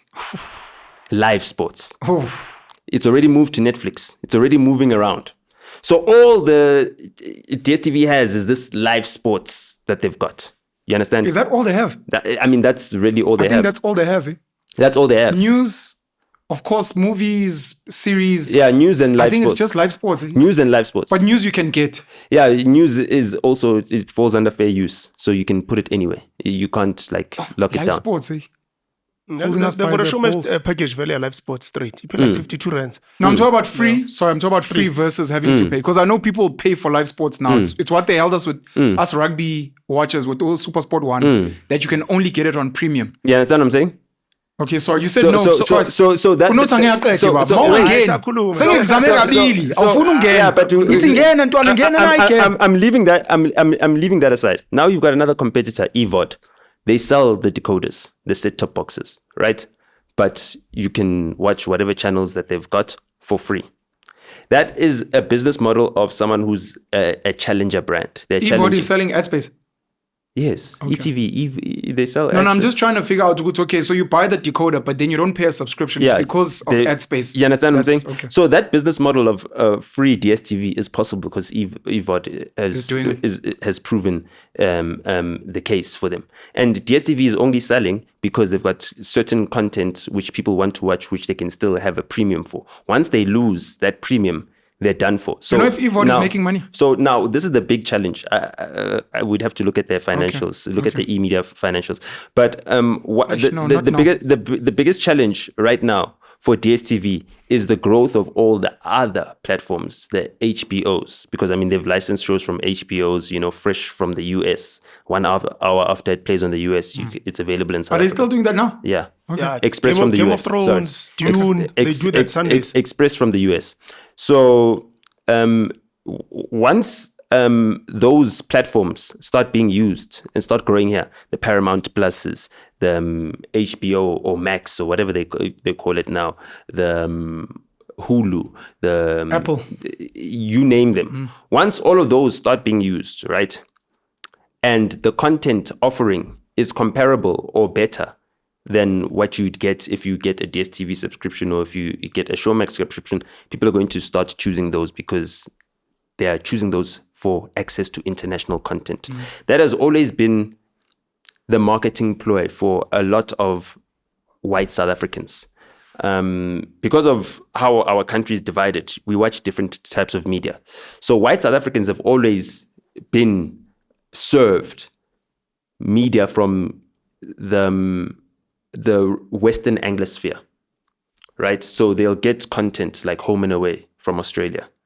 Home and Away. Not very well. Like Neighbours. You understand what I'm saying? Everybody needs good neighbors. You understand what I'm saying? Nonsense. They'll get what's this other show from CSI or whatever the case may be. Mnet got for the white audience. You look at SABC3. SABC3 was for a lot of white viewers as well. So, and in the Anglosphere, the white English viewers. So they had a lot of international shows from the rest of the Western Anglosphere. SABC2 catered for white Afrikaners and other Afrikaners, you know? Tebza, this is your third chance, Dwan. If you don't speak now, it's over. Because Nota's made his point. No, the point that I was making, that someone subscribing, whether it's 100 rands a month, is the actual decoder. So right now, all you're doing is you're just moving digital. So if you look at DSTV now, they make most of their money through decoders. They don't make most of their money through Showmax, DSTV Now, DSTV Live. That's why there's different packages. There's the normal one that's like a compact. Then there's like 2 ranges. Then there's the premium one. Can you get DSTV Now without a decoder? How much is a decoder? The premium one is what? 1.2 or 9? Yeah, the prices went up And recently. then how much is monthly subscription? No, it's about what? That's the money. 980 rand. So you're buying a decoder each and every single month? No. Yes. Sorry. Wait. Before we carry on, were you asking how much the thing is? The itself? decoder, yeah. That's not what you're answering. No, you are answering the subscription. Subscription, I think, 980. Then you buy decoder or install. That's 1.2. I can show what the price is. But of the decoder by itself. Yeah, the decoder is 1.7. It's almost the same price. But what I'm saying is they make most of their money through decoders. That's why they've got like 4 packages. Now you can pay. That's why there's a way. You can pay that 980. You can pay that 980. Yeah. With high-speed internet, you don't need a decoder. You switch on your smart TV, you put on DSTV now. But I'm telling you, their numbers, they make money through decoders more So- than so- the Are you online talking stuff. about decoders or subscriptions? The decoder is got production costs. They Yes. cannot make more money through selling decoders than they can by just merely selling subscriptions. It can never be. No, but most of the let's- country doesn't have internet. please though, pause, not- sorry. You don't Wait, need wait, to sorry, make... sorry. Yeah, what? I'm not hearing what you guys are saying. So Basically- can I please simplify in case someone else is saying lost like me? They're selling the coffee Nota. in the cup. He's saying they sell the cup as well. Wait, I'm just trying to figure out so we're all on the same page and saying the same thing. You said DSTV is selling ad space, right? Utebza said they're selling decoders. So now what we're trying to figure out is when you say selling decoders, are you talking about the physical product? Is that what you're saying? Yeah. Or are you saying that they're selling subscription, but you need this You need the physical decoder, product to yes. access? So most of the money... Because I think somewhere in goes your, into in your different debate, things. Yeah, you're right. I'm getting lost. Yeah. And maybe you guys are also So what I'm not. saying is, so what I'm saying is, where they make most of their money is that you sell this product, get decoder, then after the decoder, you put content on it, and then you sell advertising. Like Okay, money is different. They're not making most of their money outside of the decoder. The decoder has to exist first. That's why they selling a phone. Or buy a phone, then you can get whatever you want to get onto the phone. Nota's saying, Guti, forget the phone. Yeah. It's the apps and the what. And today you don't even need a phone. Is what he's saying. But I'm saying most when of you're the money saying no, comes when from it's they still from need the the phone. decoder. Yes. Most of the money is still from selling decoders. You see- that's why if you go to And the old the hood, subscriptions. because people don't have the issue. I can remember the decoder gives you the thing that we have in the urban areas, which is the DSTV now, because I just need a line. 5G, 4G in my house, then I've got internet. Whereas Ekasi, the lines are still slow. That's why people still buy decoders. They use mobile internet tickers. No. Yes, they do. Okay. Okay. We need to shut this down. So, Nota, I want to say this. Let me shut it down. No, before you shut it down, I Okay. want to give you free reign. I don't know how much more time you have for us. I got all the time in the world. Okay. I want us to wrap up this talk and close this episode. Yep. And then Episode? if Nota allows us this episode, yes. And then after that, maybe we can go through the other points. Because the question was literally about DSTV, podcast and chill, and then it deviated. Thank you, Nota, for sharing that knowledge and information. So maybe we'll go for another 15 minutes and then shut that down. And I hope you'll have said everything you want to say about that. Okay, And cool. then all the other points that I'd raised, we can then do a separate episode. We'll take like a little break after. I just wanted to say, Mr. Kineko is under Tsoho-san, He's taking which was Sol Kerzner, but they've got a PE partner, HCI. Their new Which is- metro's under which is either Avusa or 150 Capital. Hoskins. Hoskin Cons Investments. I know some people who sat there. I think they were trade unionists at some point. Yeah. They might also be on E. I think HCI Yes. might also have a stake in E Yes. as well. But yeah, Sterkiniko is under Tsogo-san. Because I gave them ideas, Sterkiniko, last year on social media, and I saw they implemented some of them. We were supposed to have a meeting. The meeting never materialized. And With people who? were like, stop, Sterkiniko. People were like, stop sharing business ideas with these guys online because they just bite your ideas, they use them, but they don't pay fair use. Try and set up a consulting company and then pitch to them so that you get paid. And if ever they use it, you'll be like, you guys stole my idea. Because if you're going on social media saying, this is what DSTV should be doing, and someone at DSTV who's smart is like, hey, listen to this guy, they implement, you don't get paid. And they might even be like, hey, come through, we want to just say thank you. That's if they're even nice, but they don't have to. Because you gave it out there into the world for them to use. But anyway, sorry. So like New Metro is either under Avusa or 150 Capital, one of the two. But E150 sits in Cyprus. that's Arena, What's Arena? Avusa. I'm not sure. But I know there's somewhere there was a link with Imvelapha and Tiso Star. Tiso, I think Black now Star. it's Lebashe or something. Lebashe is that's Arena Holdings. Okay. But That's Sunday Times, Business Day, Times Sowetan. Media. Anyway, sorry. I just wanted to throw some names out. People can then fix somewhere.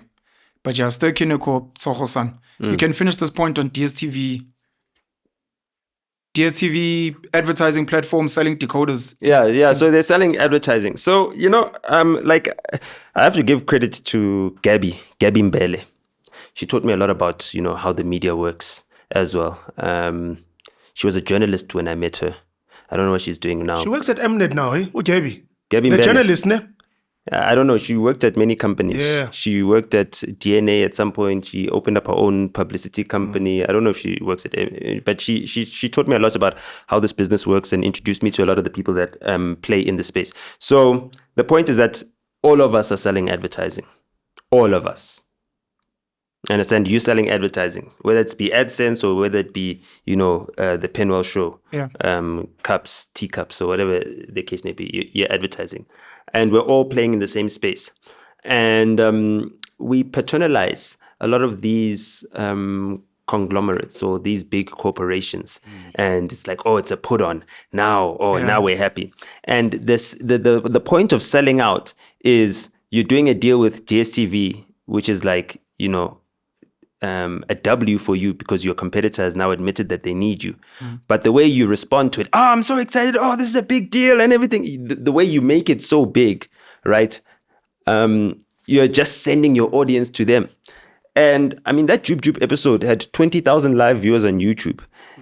Channel O wasn't even averaging 20,000 live viewers at peak at that time. Do you understand that? So when that Joop episode played, it did well on the TV show, but it did so much better on YouTube than the TV show. And people were watching it live, engaged with their own data. You know what I mean? If you were to advise Bala, Lufuno, McG, and the rest of the team, what would you say they do from here moving forward? So this deal has been signed. Do they maybe learn from them? Do they try and get in and use their infrastructure, somehow get a stake in whatever? Or is it like, look, ride it, but learn as much as you can, see what it does for you, but then go back and just be patient and build your own thing? Look, I mean, a lot of what they've done or that they're doing or that they still plan to do are stuff that, we sat down with Leo Coach. As far as the going forward plan, the going concern plan for Podcast and Chill, maybe 4 years ago. So, I mean, a lot of it has worked. The biggest thing was like iterations. So bringing on new shows, like, hey, let's try this soccer show, let's try this.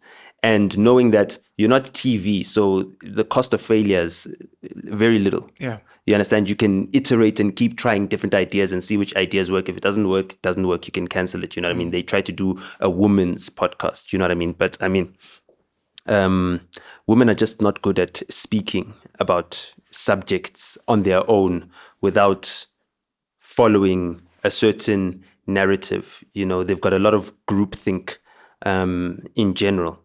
And therefore, their podcasts end up becoming very stagnant very quickly. Like after they've discussed a few subjects, now it's about, okay, who can we speak to and actually bring out some proper content. So that one, it didn't really work as well. And also, women like watching men. A lot of women like watching men, you know. They prefer to watch men than watch women. You know what I mean? It's like, why would female podcasts are doing really well, from what I've seen. Send Twins, Madam Speaker.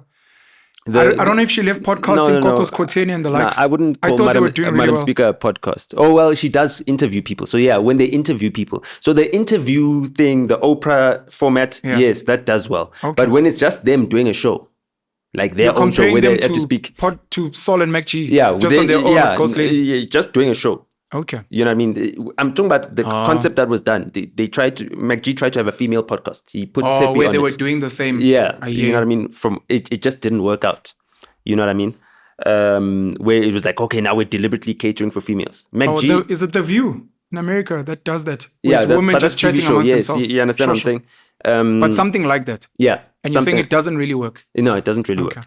A lot of the people that watch this content are males.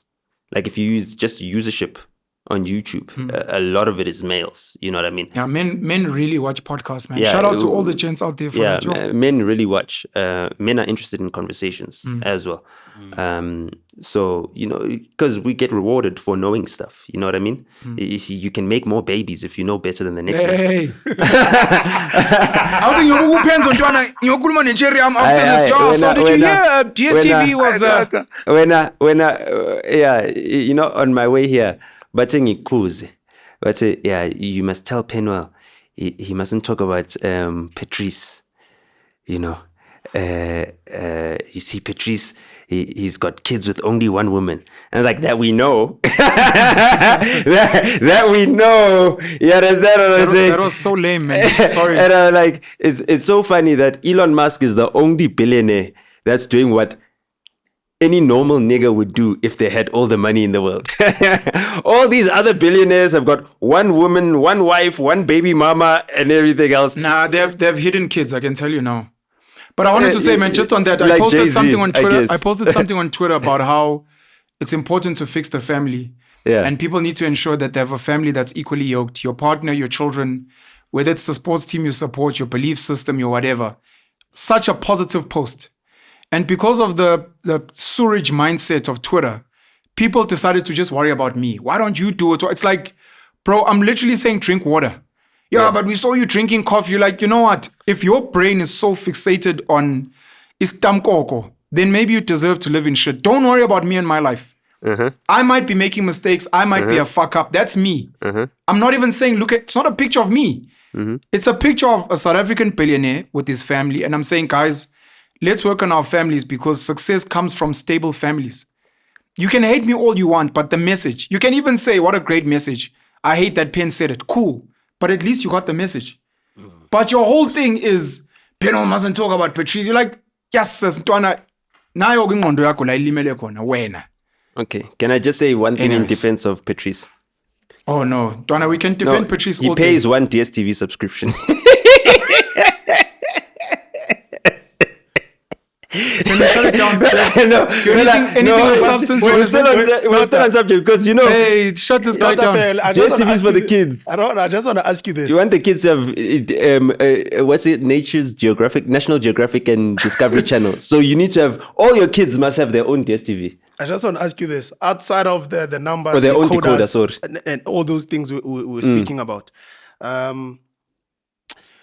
do you see someone switching on a TV like a big screen, forget the phone, and intentionally at 5:30 wanting to go watch a podcast and not go on the remote and press YouTube, but actually go into the channel 161, 5:30, I'm going to watch a podcast. Do you see that? Because that's what it is, Akira. That I'm going to switch on an actual TV device and go to 161. Do you see that happening? Or go to catch up, maybe. Yeah, do you see that? Because I was speaking about this podcast. I just want to hear your thought. Do you see that happening? Yeah, with the older people, the retirees. Okay. The ones that are spending their pension money, you know, the ones that take care of all their grandkids. They got lots of time to watch TV, They're mostly at home. It's simpler for them. Over emoji love. That's what I'm confused about. The analysis paralysis Yeah. of having too many choices on what to watch is what puts off older people. So I've seen it from just my mother's YouTube consumption. She watches a few channels and watches that. And once all those channels, new content is done, she doesn't continue with the endless scroll. I understand that dynamic. I enjoyed this during COVID, by the way. I watched a lot of TV, and sometimes you'd go on the movie channels because you don't want to think. You're just like, whatever movie's coming, it's fine. Okay. Because it does get tiring. You understand? It really gets tiring. So when we look at this and that in that aspect, right? The decoder is for the family. It's for the man with kids, the man with a wife. Patrice. You understand? It's for Patrice. Abo Penuel. Penuel Mvana is playing away games every other night. You understand? You can't move your smart card into a new decoder anymore.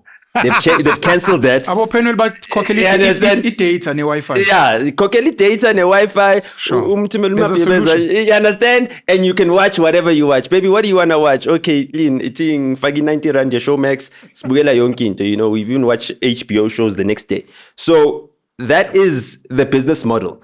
But they're still fighting against the internationals and they're struggling, right? Netflix is still killing them in terms of if you look at the numbers between Showmax and Netflix. You know what I mean? Disney hasn't done that well, but it's growing. Amazon is doing amazingly. Not here, globally. Yeah. So the thing that DSTV is doing wrong, right, is that it's looking for what is it called? It's not an elixir. It's called. It's looking for an antidote. It's another word for antidote, but yeah, I forgot what it's called. You know what I mean? But the antidote that they're looking for is, let's also sell on digital media. Let's grow ourselves in that space. You're not going to be able to grow yourselves in that space unless you've got a dominant platform within that space. You understand? AdSense works because they've got YouTube, they've got Google search. That's why AdSense works. They've got giants. You know, you can't create a rival AdSense for a smaller nyana search engine that not many people use, you know what I mean? Or one that's locked to one market as well when they're using the multiplier effect of being global, you know? So where they are losing it is that they spend on average between 600 to 800 million Rand a year on advertising. So that's a new show on Showmax. The Wife. It's now on billboards or whatever the case may be.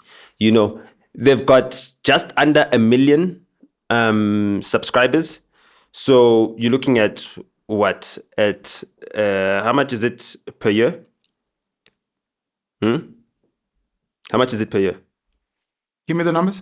It's like what? How much is it per year? It's 108. You're doing the math? Yeah, it's 10,800 a year, right?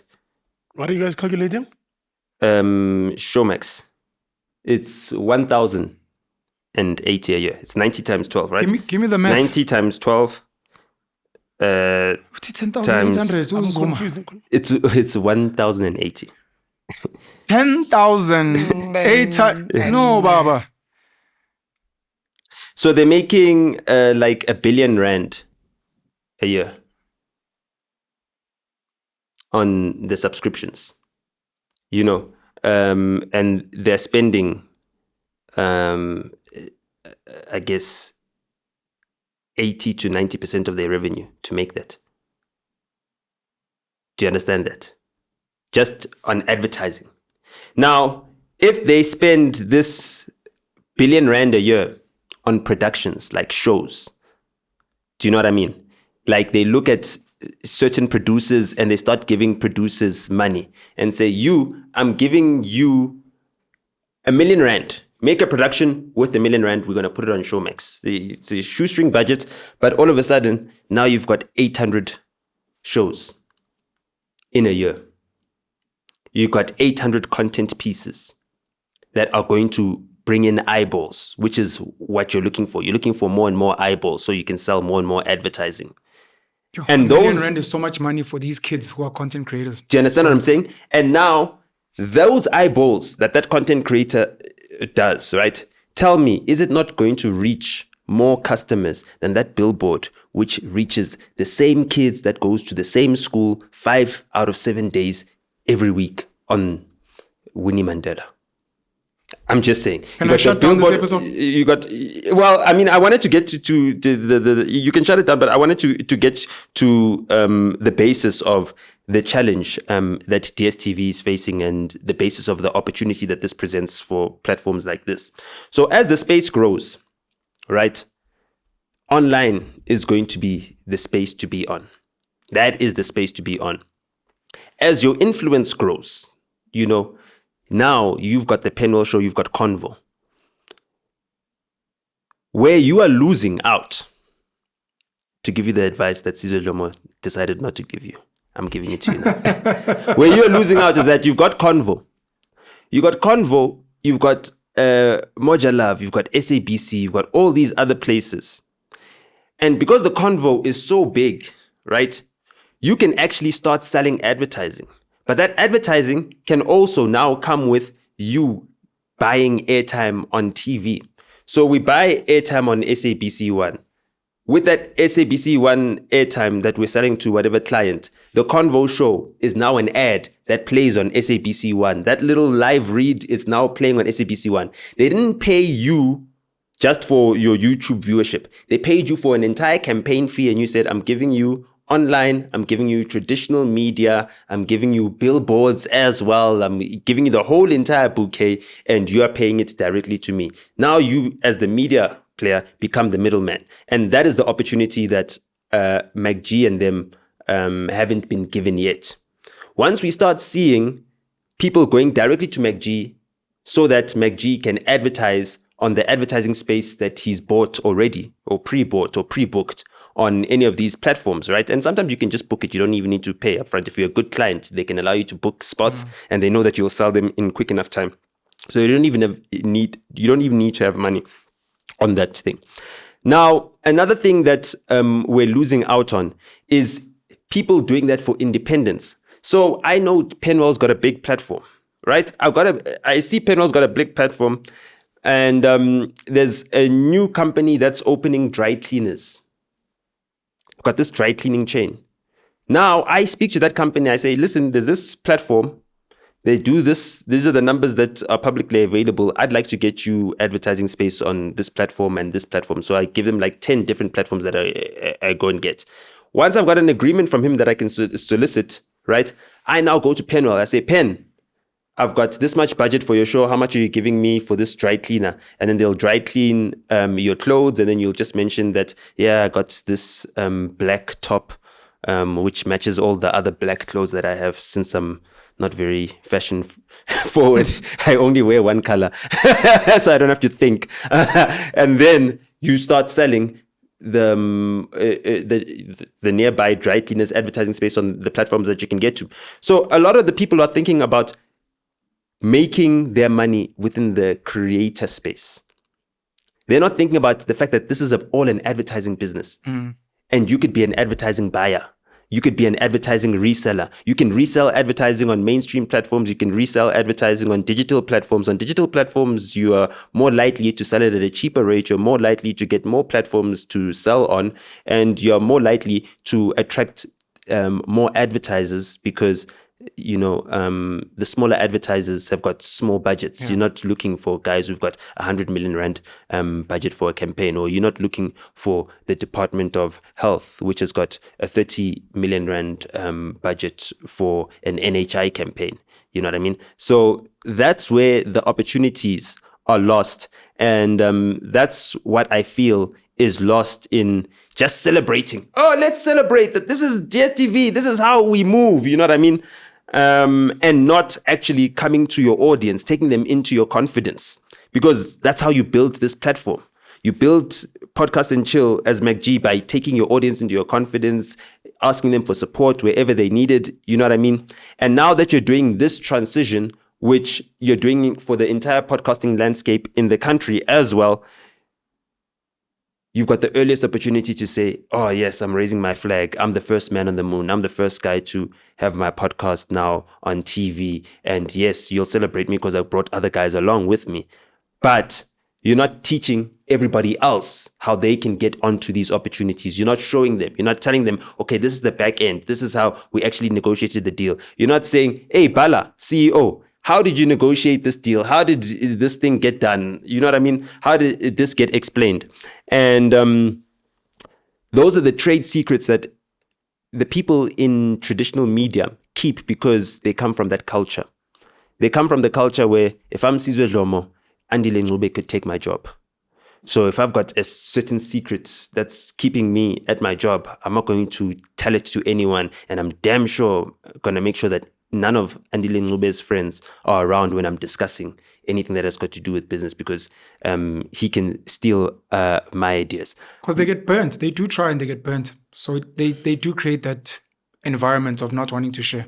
And maybe that's why Sizwe didn't want to have the effort to debate it with you because, number one, he opened himself to having that discussion with you.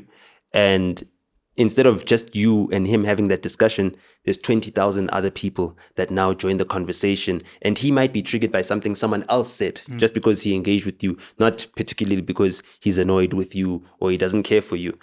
But the savagery of the platform also allows itself to be useful when we want a conversation to just disintegrate into just, name calling and everything else. And what was an important discussion or what could have been an important discussion wasn't really had on that platform on that day. But we're having it now. I did some research. I did some research. On the point that you raised, there's a movie called The Internship with Vince Vaughn and Owen Wilson, which speaks about a Google internship, and they speak about this whole idea of selling ad space to smaller businesses. And it is one of the things that I've raised in the past, especially with DJ Sbu, I think even on the Hustlers Corner, that until you understand what media buying and all these things mean, if you can understand that platforms around the world, your Googles, your YouTubes, your Facebook are selling ads, how do you take your little spaza shop? How do you go to your local real spaza shop or your car wash and say, listen, I've got people that consume me here.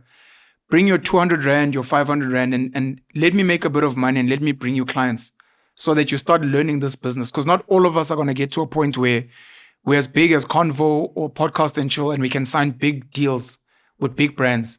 But the young kids, outside of waiting for AdSense, your mom, your dad, your brothers, they have access to smaller nyana businesses here and you can put them on. The same way Osbu would put on no bar to no drip before they blew up. And to say, let me make a bit of money, clipper, 50 Rand. Who knows where this thing goes? And in future, when you blow up, maybe I'll be your platform of choice and you'll help me grow as well. And it starts with those little relationships. Because everyone ends up wanting to be on DSTV or SABC. And you're like, Ntwana, you don't realize that your Instagram on its own is a platform. You've got 50,000 people. That's huge. You could be making 5 grand a month, which may not mean a lot to a lot of people, but there are businesses that are making 50,000 Rand a month from advertising with you, and you're making 5 grand. And we teach kids that thing. So I think the most important lesson in that is that this whole entire thing, in summary, allows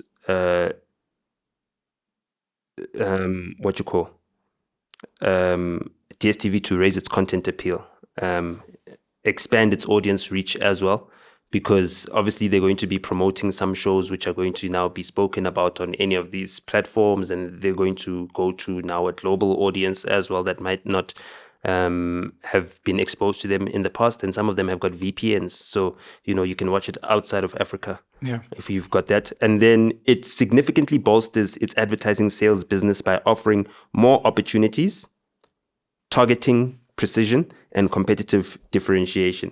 So this is like a little bit of the summary that I put together after prompting Grok to put this in perspective, and I shared it with you. So those are the main things. So the targeting precision, with against the wall, Amachita Sekasi, or niggas that like that sort of content. With La Sizwe, it's the girls that watch that, the community that watch that, the LGBT community, or the LGB community. With the other one, what's this thing? Spreading humors. The idea for MacG introducing a show that targets younger audiences, especially the high school going audience, was that it would free him up to discuss other content, right? And also it would not take the risks that he would take for the older audience, which then makes it easier to advertise on. So that was the advertising ploy. At some point in time, he wanted to put Rhea and Blacksteph in that podcast, but that didn't end up happening. At the point, they were too hard-headed, wanting to do their own thing and not wanting to be part of something that can be sustainable. And, he's sustainable. So that Spreading Humors shows, it targets that audience. Also, it targets that audience by specifically going after the university market, the student market. What that does to the high school market is that it gives them it gives the show like a sense of aspirational value. I'm in high school. I want to be one day in university. I want to be one day discussing going to lectures and, discussing whether I got my net in NISFAS or whatever, or whether I got my bursary, or whether I've passed all the modules that I need to make it to exams. These are the things that I want to be talking about because that's where I see myself going. So that's how that Spreading Humors captures that high school audience. It was a great 13. succession plan because Soul are kind of growing out of that. Yeah, they've grown out of that. Yeah. They're 37, 38 now. Yeah. You know what I mean? Or going. And the kids are still fresh. The kids are still fresh. The Piano Pulse podcast, it was just, let's jump on this piano wave. We can't watch all these British, American, and all these people talking about Amapiano as if it's their thing. And in South Africa, we don't have a platform. So let's have this platform and let's put it on one of the biggest channels in South Africa for that. For me, I think that's too limited because I feel like that Amapiano wave, in terms of it being the hype and everything, being the only genre in South Africa, it's over now. All the other genres are now clawing back some lost market share, and some of them are even, competing. In Limpopo, those guys, their scene is still active, even though it went down at the peak of the Amapiano wave. It's been carried and it's now being passed down as well. So you went from your Master KGs to your Makadzis, to your Shebeshits and now your Karishmas and that whole entire... you understand? KZN, right, also had the same thing happen with Gqom. That's happening to Amapiano now, where Gqom was the only genre that people in KZN cared about. But now all of a sudden you're seeing more Afro-pop from KZN is coming up about. You've got your artists like your Mawelele, you've got your Naledi Apiwe. KZN gospel music is also coming up. Your Ntokozo Mkhize dominating the charts as well, getting, within the top 10 and staying there on Spotify. Maskandi is also now streaming. So we've converted the Maskandi market. And when I was still working in the music distribution space, I signed up a lot of the Maskandi acts and a lot of their catalogs to digitize their catalogs. And then to also train their managers on how to promote streaming to their audiences. Because at that time, they were still selling CDs, you know what I mean? They were still selling merchandise and they hadn't converted their supporters into the streaming platforms. And now they've done that. And so you see when the big artists about limit, you know what I mean? You must limit. How Pelu? Angulalela uMaskandi baba. I live in the suburbs of Johannesburg. Umuntu wakho uneGucci. Oh, I know Gucci. Wena unamali. Uyoculi limit. Wena unamali. Uyu limit lo yoculi Gucci. Okay. That's Gucci is another song. The song is not called Gucci, but basically Limit is speaking about, he's talking to his homie Penuel, for example, because I don't want to use someone else's name. He's like, "Oh, Penuel, I see your girl is always rocking Gucci. Uyithenga kanjani ngoba wena unamali mfana." Like, how's that happening? So, now they are topping the charts. Limit, limit lo. Okay. Yeah, limit lo. Nabo limit, all of these guys. Yeah, okay. So, all of them are now climbing up on the streaming charts. So the Amapiano dominance phase is now over. So all the other KZN genres, now that Amapiano is dominance has gone, the Gqom dominance has gone, all the other genres are starting to see life. So now they're spreading. The Afro soul from the Eastern Cape is the one that's died out a bit. You know what I mean? And ever since the death of Zahara, I don't think the Eastern Cape music community has recovered. Yes, Abo Vusinova are dropping, but Abo Vusinova are more celebrities than there are musicians now. Not to say that he doesn't make music and he's not great at making music or singing, but right now, his fame is about his celebrity life, his friends and all that stuff. You know what I mean? It's not about him releasing music and his latest songs.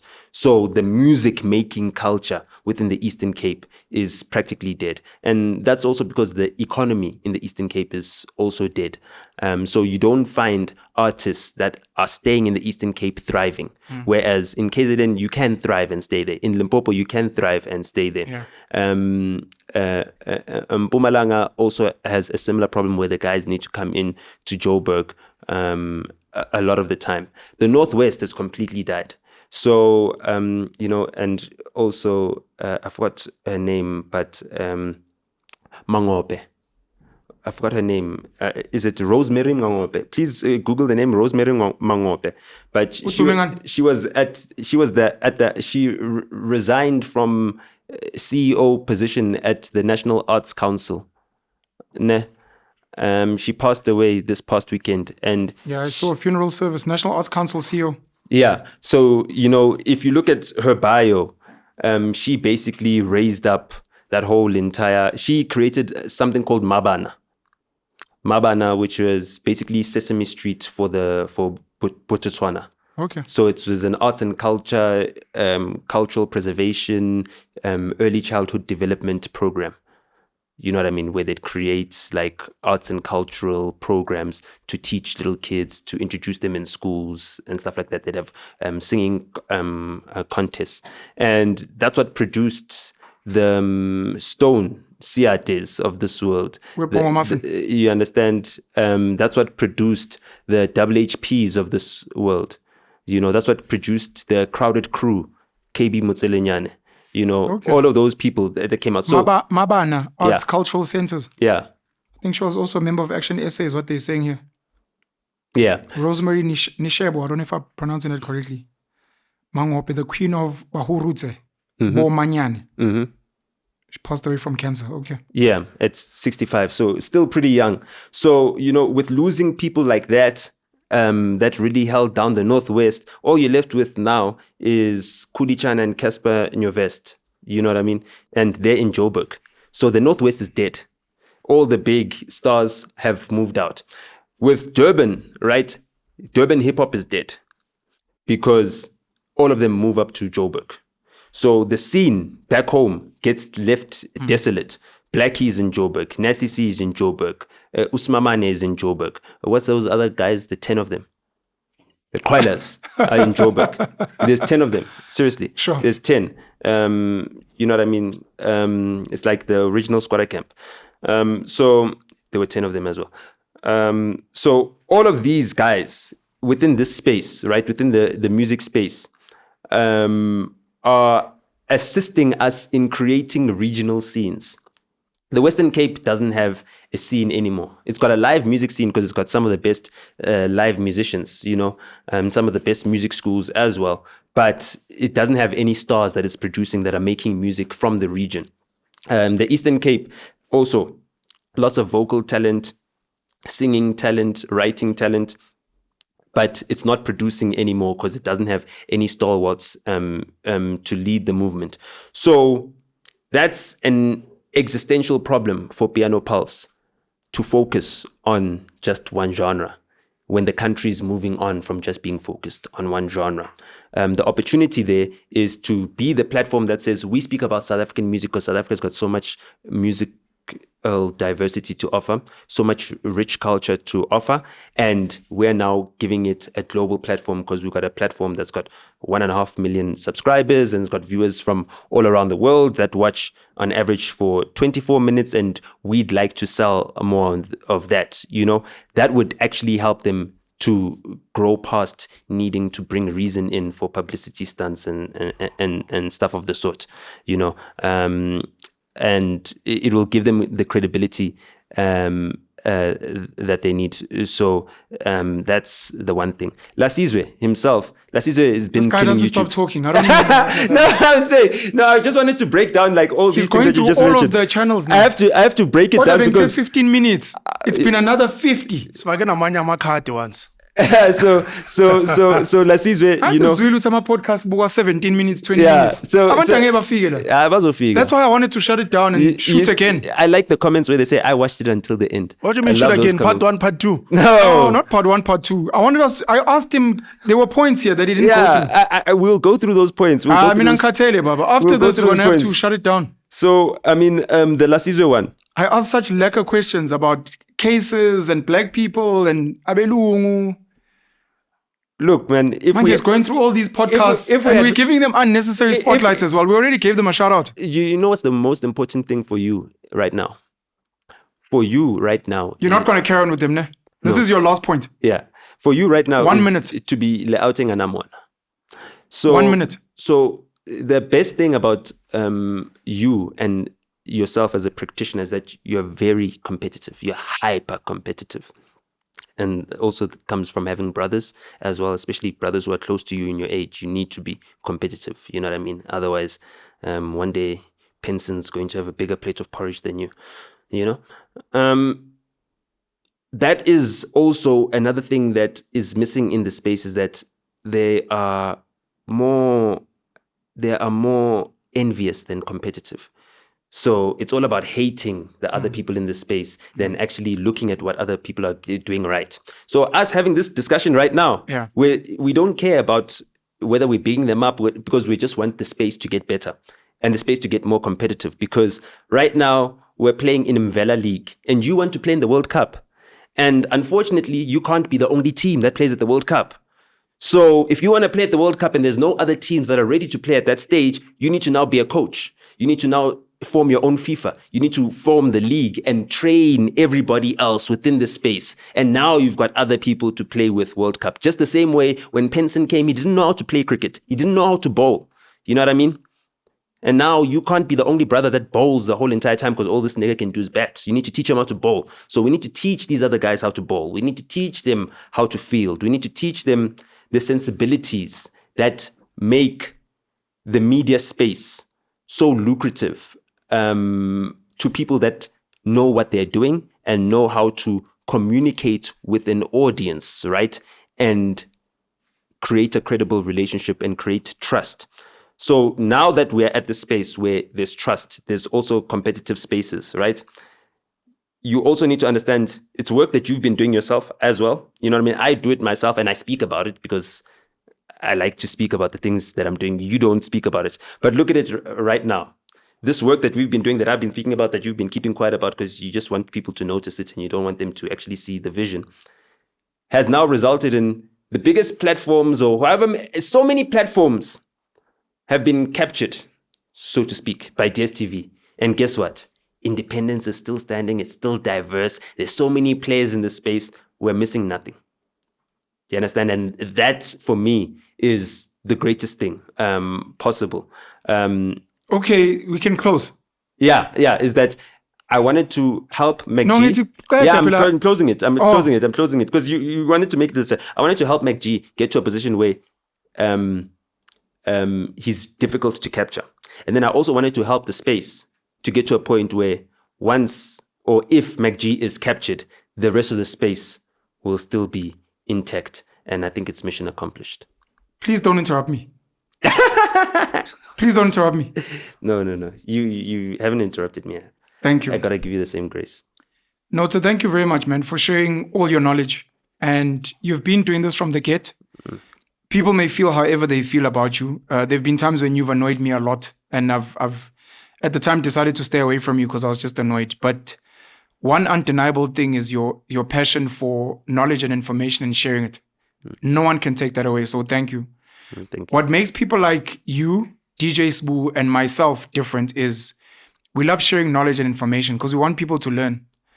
What I've had to learn the hard way is that most of everyone else doesn't. So it becomes that thing of IP, of saying, no, if I tell people how I got these views or how I got this guest, I won't be as great anymore, which is sad because the market is so big. And at a time, I really thought if we could, I really thought at some point if we could collaborate as content creators locally, we could compete with the rest of the world and get the brands to notice. And look, in some way, I think Abu Mekji and Abu Pala have done well because it's not just about them. They've actually brought a lot of talent in. So they've almost led the way in some way, which is pretty dope. And we must learn from them and we must shout them out and we must criticize, which then sometimes people think is envy. To criticize at times is also great. Thank you for that. I hope at some point, and this has been one of my issues, the guys in tech, the guys in tech can innovate outside of advertising because we're still held by the balls by advertising. And then some do get to a point of subscription to make a bit of money. I don't know how we'll find a way to innovate around that because those can't be the only ways to make money because then we get beholden by the guys with the biggest budgets for advertising. And a lot of them are legacy.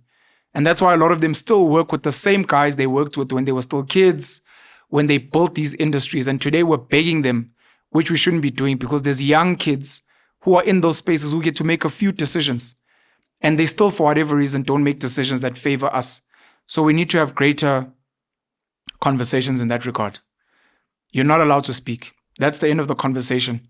We'll have another one maybe in 5 years' time. I just want to say one thing though. Shit. Let Nota say one thing. I just want to say one thing. So we need to create those verticals because that's what ETV is getting right. Do you understand what I'm saying? So we don't need to be selling advertising. We need to be selling products, right? That we also own. Now we can start selling products that we produce.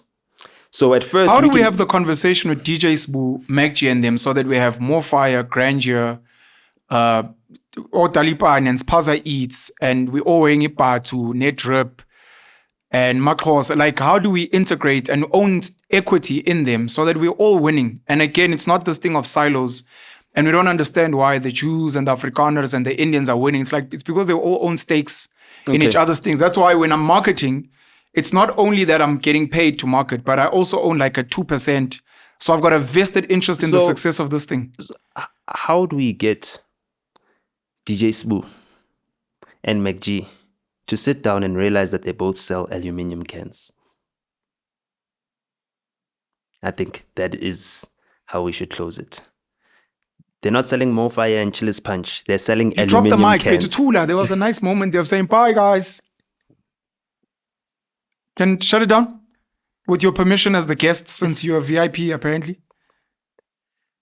Thank you. Till next time. We're out.